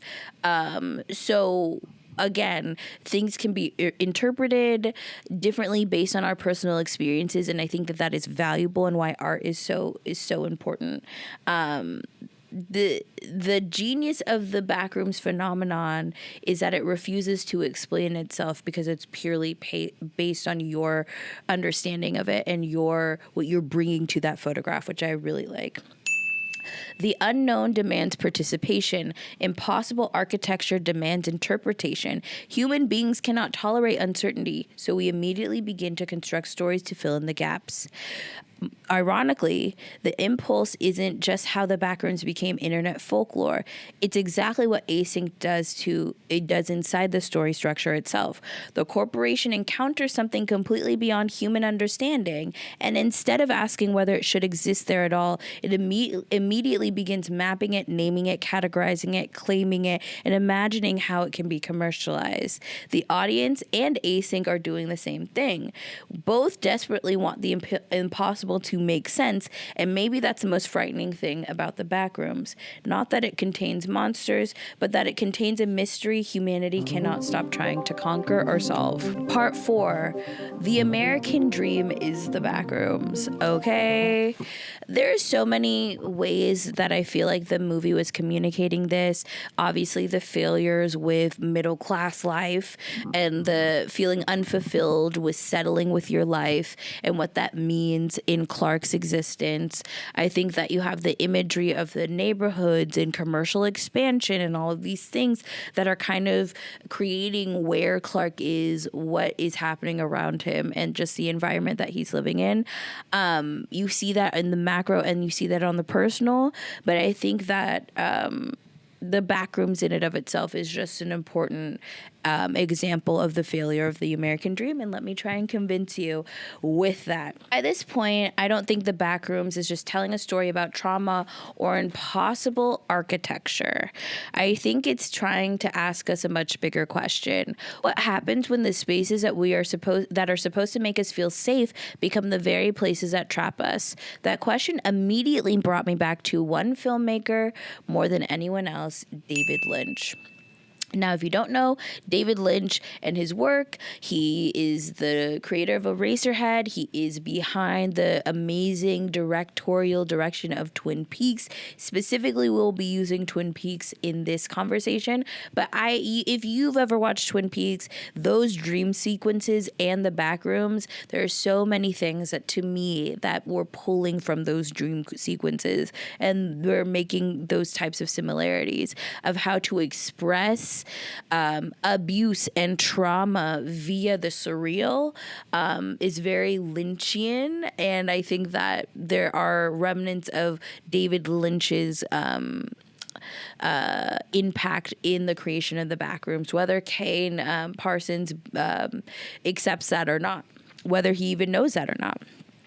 A Lynchian world is one where ordinary life becomes ever so slightly wrong until reality itself begins to feel sick.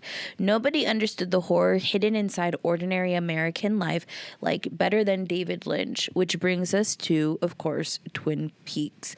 When I was in high school, Twin Peaks and Freaks and Geeks were all the rage. All those shows from the 90s were big popular things because the 90s were making a comeback. I was wearing a choker every day, girl. That was the vibe. Looking back now, I think that the show permanently changed the way I watch movies and TV in general, because it was just that surreal and just that interesting. His perspective was just that impactful. On the surface, Twin Peaks looks like the perfect American town. The coffee shop is charming, the forests are beautiful, everyone seems friendly. The sky is almost too blue. Everything appears idyllic.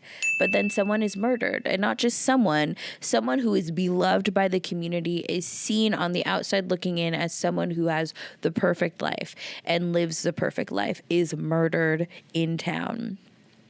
As the story unfolds, you slowly realize that this picture-perfect town has been hiding abuse, violence, addiction, exploitation, and unimaginable cruelty beneath its postcard exterior the entire time. That is what makes Twin Peaks so unsettling. It wasn't showing evil invading a paradise.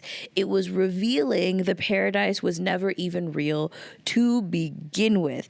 And I think that that's kind of where we are as a commentary for American society. I think we're realizing, a lot of people are realizing, because I'm Black, so I know, that the American dream doesn't really exist anywhere except for advertisements in a post-World War II world to convince people to have families and move to the suburbs. What people want to go back to and crave in a nostalgic way never was real. And what I mean by that is maybe it was real for some people, but it wasn't an American dream. It was real for a very specific group of people. And the only way it was real was on the suffering of other people. And I think that in 2026, there are real people who are realizing this for the very first time.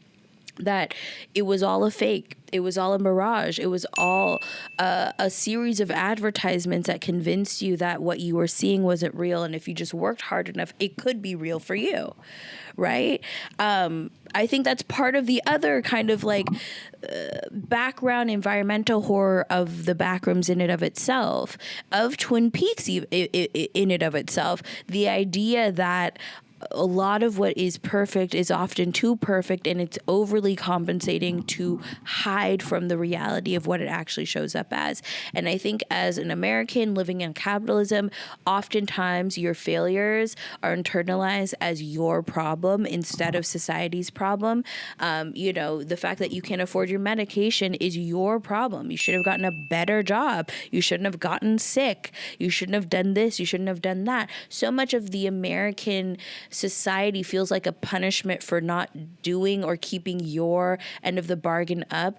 But in reality and in practice, it needs people to not afford its medication in order to pay into the idea of America working and the idea of capitalism. That's how it thrives. A lot of this poverty is manufactured. A lot of the starvation is manufactured. It's a distribution problem, and that's part of the problem of Twin Peaks. And I think that because it was echoing on something that was so real about American society, it really reflected something in a lot of people, and that's why they clung on to the show so cult-like. If you notice how the world outside of the Backrooms, before I get too into it, spoiler alert for the Twin Peaks, even though it's from the 90s and you should watch it anyway, I'll just do a general rundown. Twin Peaks is basically a show about a detective who is hired to figure out a murder case. You find out who is murdered and how in the first episode, but it's something that really rips apart this small town. Basically, it's 2 seasons of this detective trying to peel back the secrets and the lies, gain trust in the community enough to solve this case. And what you end up finding out in the end is not only full circle, but is completely tragic and a great example of the failures of the American dream and what it means to care more about the packaging versus the internal. That being said, notice how the world outside the backrooms almost feels unnaturally perfect. The skies are impossibly blue, the neighborhoods look clean, Clark's furniture showroom represents middle-class stability. Everything appears to resemble the ideal version of suburban America, but then you step through the doorway. The backrooms isn't some medieval dungeon or haunted castle, it's a distorted office building, a waiting room, a hotel corridor, a furniture showroom, a place you've already spent thousands of hours of your life. It takes the architecture, ordinary American life, it takes the architecture of ordinary American life and strips away the people, leaving only the systems behind.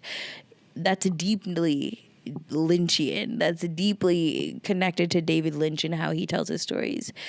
The final confrontation between Clark and Mary especially reminded me of Lynch's dream sequences. The makeshift kitchen, the strange role-playing, the artificial conversations, the wife who almost feels familiar but not quite. None of it functions according to ordinary logic. It functions according to emotional logic. Lynch often used surrealism not to confuse his audience, but to visualize emotions that realism simply couldn't express. Trauma doesn't feel linear. Memory doesn't replay events objectively. Shame doesn't organize itself in a neat narrative. Neither does the backrooms. Everything inside the complex behaves like a memory trying and failing to remember reality correctly. The idea naturally brought me to another film that I honestly did not expect to get a lot of connections to the backrooms from. But because I just recently watched it with my sister, it weirdly was fresh in my mind when I was watching the backrooms, and instantly the connection started to come through. And that is the Stepford Wives. Now, just so y'all know, I plan on by the end of this year making a Stepford Wives standalone YouTube video essay. I want to talk about the 1975 original. I want to talk about the 2004 remake, and I want to talk about the 2023 or whatever 2024 remake with Harry Styles called "Don't Worry, Darling." Yes, it has a different name, but it is the same story. The Stepford Wives is a very interesting take on feminist horror that I think is really interesting, and I really want to talk about it. So to get more into detail about the Stepford Wives, we're going to put a pin in that, and you'll revisit me when I'm talking about it again with a standalone video. Like I said, I recently watched a 2004 version of starring Nicole Kidman of The Stepford Wives, which is not the original movie. The 1975 movie is the original movie, and it ends reads way more horror, whereas the 2004 version reads way more camp comedy, kind of psycho horror thing a little bit. In the original, it's much more permanent. In the 2004 remake, it's more temporary. But again, we'll get into those comparisons in a bit. But by watching the Backrooms, I suddenly realized that these two pieces of media are asking the same question. Because what is Stepford at its core, right? On the surface, it's a paradise. Beautiful homes, reflection and projection of what America was in a yesterday time, in a nostalgic time, an amalgamation of ideas of what the American dream looks like as a physical space, right? White picket fence, beautiful homes, friendly neighbors, perfect people who host. Everyone's gorgeous. Everyone has money. Everyone's able to live in a nice place together. Minimal black people, many white people. Everything looks exactly like the American dream sold to people for generations in those advertisements post World War II. Everything looks like a constructed vision that you can live through of those advertisements, but it's not real. The town exists to preserve an illusion of yesteryear. Okay, a misremembered, self-fulfilling version of yesteryear that's one-sided. Essentially what the Stepford Wives canon is about is, and why it is, under the feminist horror trope, is essentially it talks about, the main characters, her name's Joanna. In the first 1970s version, she's a photographer, she's a free spirit, she's independent, she's a woman, she's married to this dude, and he basically makes all these decisions without including her. As he's moving up in his career, he thinks he should be represented a certain way, and while Joanna was this independent, fiercely amazing standalone woman that made him fall in love with her, as he moves into his career, he's realizing that her independence and her sense of self does not fit into his greater narrative of what he wants his life to be. So he picks up and moves her to Stepford, and they basically to start this whole new section of their life. She's going to become a housewife. She's going to basically do what she's supposed to do. They move to the suburbs. They're living this lifestyle, and he's going to continue on with his career.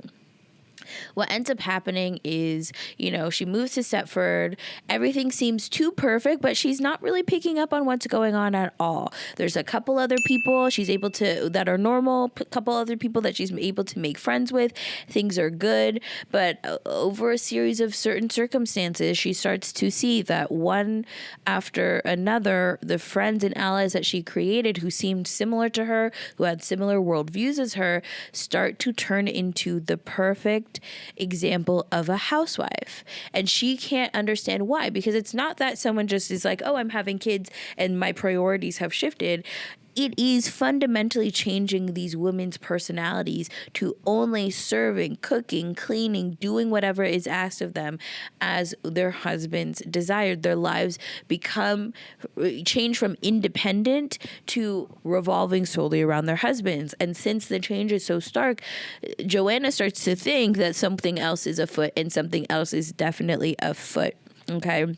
This is where the 1975 version, again, spoilers, and the 2004 version start to differ, because in the 1975 version, ultimately what she finds out is happening is that the men's society that, all the men go to all the time and spend time and hang out is basically a society where they're conducting experiments of creating robots to replace their wives that feel human. So they'll sleep with them, they'll cook for them, they can program them to do exactly what they want, but these robots are made to replace their wives, which means their wives get killed.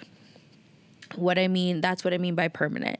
So basically, Stepford becomes this place where men can live out this fantasy of yesteryear in the 1970s version of still having the illusion of having control of their household, but they are living and making a life with someone that isn't real, right? A robot person, after they murder their wives. In the 2004 version, they don't murder their wives. They put implants into their brain that send electromagnetic pulses that changes their behavior. And you can upgrade your wife in all these different types of ways, honestly, truly behaving very similarly to robots, but it's less permanent because the women don't die. They're just being controlled via the microchips in their brains. Different story leads to different situation. I'm not going to really say the end of Stepford Wives because the 1975 version, because I think everyone should watch it for the first time. But the end of the 2004 version ends on a happy note, ends with everyone being alive and intact in a very beautiful, happy family, and they're able to outsmart the people who are sketchy. Is basically how it ends. The wives are expected to become compliant, emotionally manageable versions of themselves so that the men around them never have to confront their own insecurities, failures, or mediocrity. Mediocrity. Stepford isn't actually about the perfect women. It's about men creating an environment where they never have to confront themselves. And suddenly, Clark made perfect sense to me. Clark doesn't actually want his wife back. He wants a version of his wife that can't contradict him, which is why he feels so at home with that version, humanoid version of his wife in the Backrooms. He doesn't actually want to heal his marriage. He wants a version of reality where he never has to acknowledge that it failed or why it failed. The Backrooms gives him exactly that. It allows him to construct an artificial domestic space where he can finally feel important again. But the illusion immediately begins to fall apart because reality refuses to cooperate. The wife isn't really his wife, and the home isn't really his home. The kitchen isn't really his kitchen. Everything is close enough to recognize or to be recognized, but it's too distorted to truly believe. That is the horror. Stepford and the Backrooms are both stories about people attempting to construct perfect environments instead of confronting imperfect lives.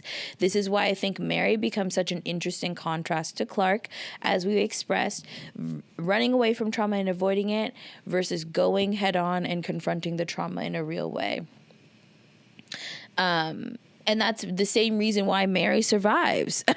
Both women understand that Mary never mistakes the illusion for reality. She sees the impossible space and immediately begins asking how she can survive it and leave it. Clark sees the impossible space and immediately begins asking how he can stay.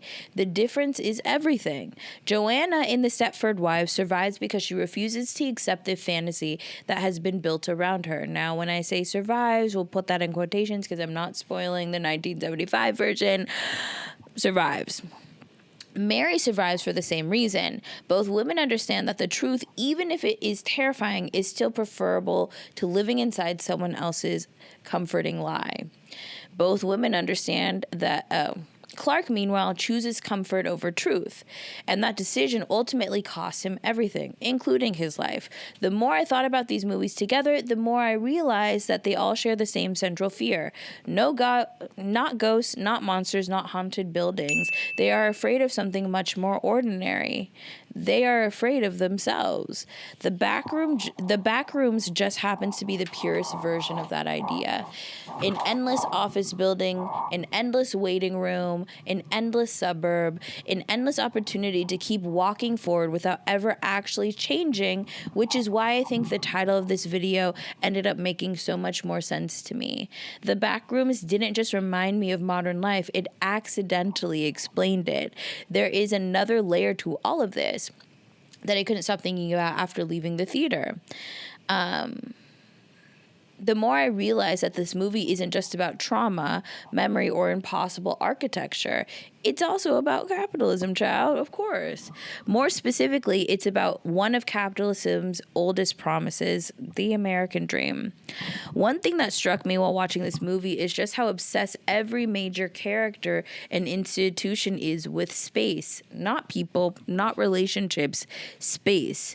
Clark is a failed architect. His entire dream was to design buildings. When the career falls apart, he becomes a furniture store owner.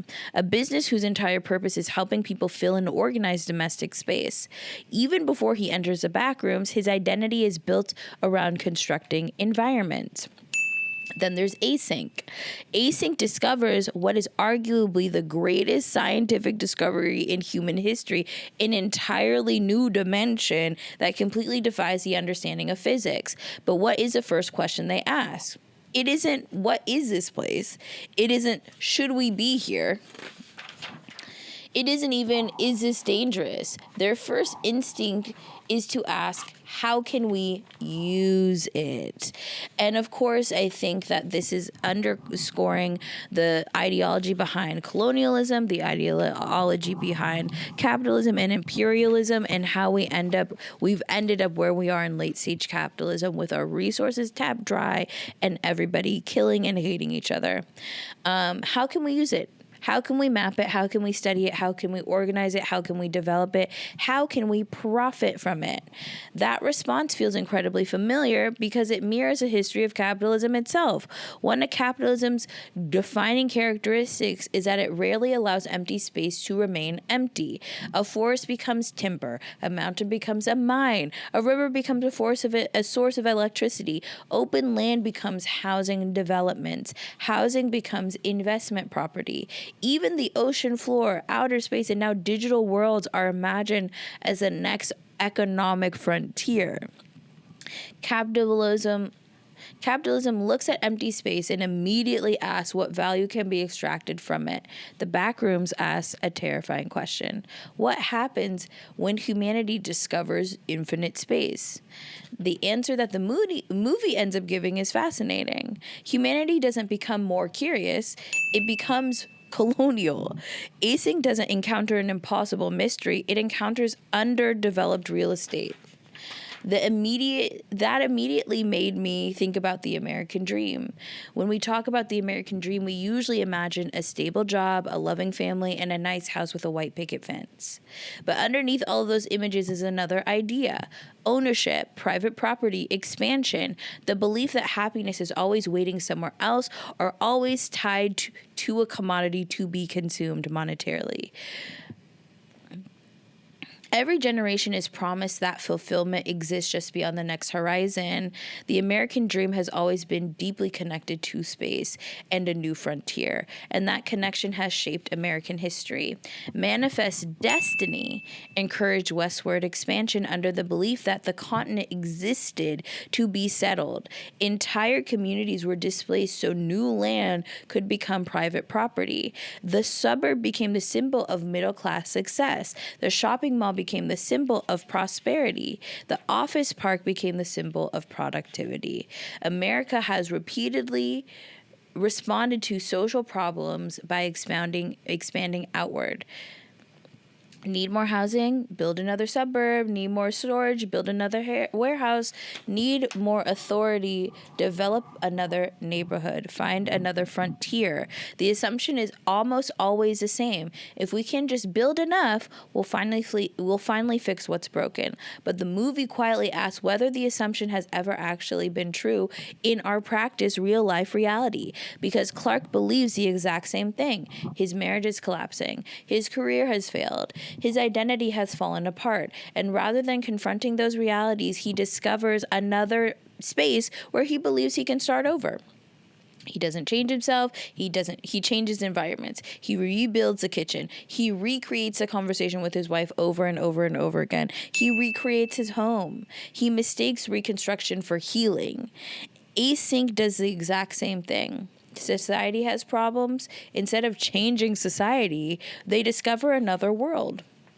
Clark is simply async on an individual level, and async is Clark on an institutional level. They're both trying to solve internal crises through external construction, which brings us back to the architecture itself. People often ask why the backrooms are made up of office buildings, waiting rooms, hallways, hotels, furniture showrooms, and corporate interiors instead of castles, haunted mansions. I actually think that's the point. Those spaces already define modern life. Think about how much of your existence has been spent inside buildings that look almost identical to the backrooms. Schools, hospitals, government office, banks, hotels, corporate buildings, waiting rooms, furniture stores. These are spaces built to organize people, process people, and increase efficiency. They were never really designed to create belonging, community, and social connection. When you remove the workers, the customers, the patients, and the paperwork, what remains is something deeply unsettling. The system survives, the people disappear. That might be the most frightening image in the entire movie, not because it's supernatural, but because it feels familiar. The more I thought about it, the more I realized that Backrooms is what happens when capitalism reaches its logical conclusion. right? Which makes sense that someone as young as Kane Parsons, who is Gen Z, literally 20, is a person who created it, because their futures were gambled upon by older generations, and they are staring into the newest frontier, which is a bunch of question marks that involve climate change, nuclear winter possibly, and the everlasting fight for resources like water and energy. It makes sense that a kid raised in this society, who just turned 20, would be able to properly describe the nihilistic overtones of what it feels like to live in a failing empire in the midst of late stage capitalism. Hats off to you. Honorable mentions in terms of media that was comparative. I think the first one is Chronicles of Narnia. I think that's pretty obvious just because of the way in which that Clark gets into this new dimension and gets into this new world. It really reminds me of the wardrobe, and how that was a liminal space, and the threshold for Clark that he creates with tape is a liminal space. Next thing I think is obvious is the movie Us. I think there's a lot of comparisons with Us in terms of the theme of as above, so below kind of vibe. And so below is like a distorted understanding of that, a distorted projection of that. You see that with Lupita's character, both that she plays, and how, you know, she was living her life up above with a husband and falling in love and going to college and dancing and all of these things. And her tether was forced to experience that on the bad end, with the realization that nothing in her life has ever been chosen except for the fact that she was the original girl at the top end. Spoiler alert for Us. But I think that theme of as above, so below, and kind of the way that even the underworld where the tethers existed looked kind of resembled the Backrooms, kind of like this weird, like, why are there classrooms here? Why are there all these random things here in this space that also doesn't make sense outside of the normal reality of American people in life? Another example that I have that's an honorable mention is Skinwalker Folklore.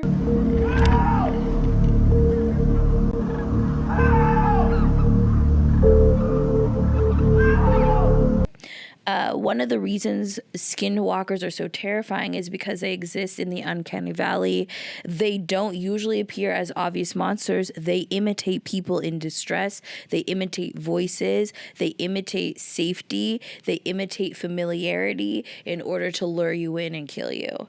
They're almost human, but not quite. They're almost that. Almost is where the horror lives, just like that nuance is where the horror lives in the Backrooms. And I think finally, another honorable mention is the Twilight Zone episode After Hours, which is one of my fucking favorites. Without spoiling too much, the episode takes one of the most ordinary places imaginable, a department store, and slowly transforms it into something deeply uncanny. It asks us to question identity, reality, and whether the environments we move through every day are actually what they appear to be. To me, it feels like one of the earliest examples of this kind of liminal horror. I love the Twilight Zone, grew up on the Twilight Zone, and there's many episodes that fit into this category. But this liminal horror that, like, the internet would become obsessed with, that I think is foundational to the Backrooms existing. Looking back now, I think that's why the Backrooms resonated with so many people. It wasn't just a picture. It gave visual for a feeling that so many of us already understood but didn't have the language for. The feeling of walking through spaces that seem built for human beings while somehow feeling completely devoid of humanity. And honestly, that's a feeling I think most of us can recognize a little too well. When I first walked into the theater, I thought I was about to watch a horror movie about people getting trapped inside another dimension. By the time I walked out, I realized I had spent the last 2 hours thinking about therapy, architecture, capitalism, internet folklore, suburban America, David Lynch, the Stepford Wives, and my own life. And I think that's because the Backrooms really isn't about another dimension. It's about thresholds. Every major character in the story is standing at one. Clark is standing between the man he wanted to become and the man he actually became. Mary is standing between the child she used to be and the adult she is trying to become. Async is standing between scientific discovery and the human arrogance. The audience is standing between certainty and uncertainty. And maybe that's why the Backrooms resonate so deeply. Every single one of us has experienced what it feels like to exist between versions of ourselves, between jobs, between relationships, between homes, between belief systems, between childhood and adulthood, between who we thought we would become and who we actually are. Those moments are uncomfortable because they make us do something incredibly difficult. To keep walking through the threshold. The Backrooms isn't. The Backroom asks a terrifying question: what happens if you stop? Clark stops. He finds a version of reality that allows him to avoid himself forever, a place where he never has to grieve, never has to apologize, and never has to change, never has to admit that the life he imagined for himself isn't ever coming back. The tragedy isn't that Clark gets trapped, the tragedy is that eventually he stops trying to leave. Mary makes the opposite decision. She doesn't defeat the Backrooms because she's physically stronger, she survives because she understands something Clark never does. Healing isn't returning to the person you used to be. It's becoming someone new. She doesn't throw away her past. She carries it with her, but she refuses to build a home inside it. I think that's also why Async fails. They look at the greatest mystery humanity has ever encountered and immediately begins asking the wrong questions. It's the same mistake America has made over and over and over again by never acknowledging its history and continuing to push forward through the delusions that it creates, through its own backrooms that it's created of its own identity. Every time we encounter a crisis, we convince ourselves that another frontier will solve it, as if the problem has always been where we are, instead of who we've become or who we are at our core. Human beings have always tried to solve internal problems through external spaces. The Backrooms quietly dismantles that fantasy. It gives us infinite space, infinite opportunity, infinite expansion, and then asks one devastating question. Now what are you going to do about it? Because if we carry our trauma, our loneliness, our greed, our desire for control into every new frontier we discover, then every frontier eventually becomes another backroom. Maybe that's why this story became one of the defining pieces of internet folklore. It wasn't because the yellow wallpaper was scary. It wasn't because the monsters were scary. It wasn't because someone accidentally created the perfect image for a feeling millions of people already had but couldn't describe. The feeling of walking through a world that was supposedly built for human beings, while somehow feeling less and less human inside of it. Maybe that's why I couldn't stop thinking about this movie, not because I was afraid of getting trapped inside the Backrooms, but because I realized how easy it is to mistake familiarity for healing, to mistake comfort for growth, and to mistake another room for another life. And maybe that's a choice every one of us eventually has to make. We can spend our lives wandering endless hallways searching for the perfect room, or we can walk through the uncertainty threshold of becoming someone new. And one of those paths leads deeper into the Backrooms, and the other one leads directly home. I hope you enjoyed the video. I loved it so much. If you have any other movies that you want me to talk about, I'm definitely discussing, open for suggestions, open for interpolations, open to fight in the comments, whatever you want. Thank you guys for watching. I love you guys so much. Black Lives Matter, free Palestine until it's backwards. Love you all so, so much. All the socials are in the bio. All the links are in the bio. I love you guys so much. Until next time, we will have August video essay, which will be the Nope one, I promise. Love you guys so much. Mwah.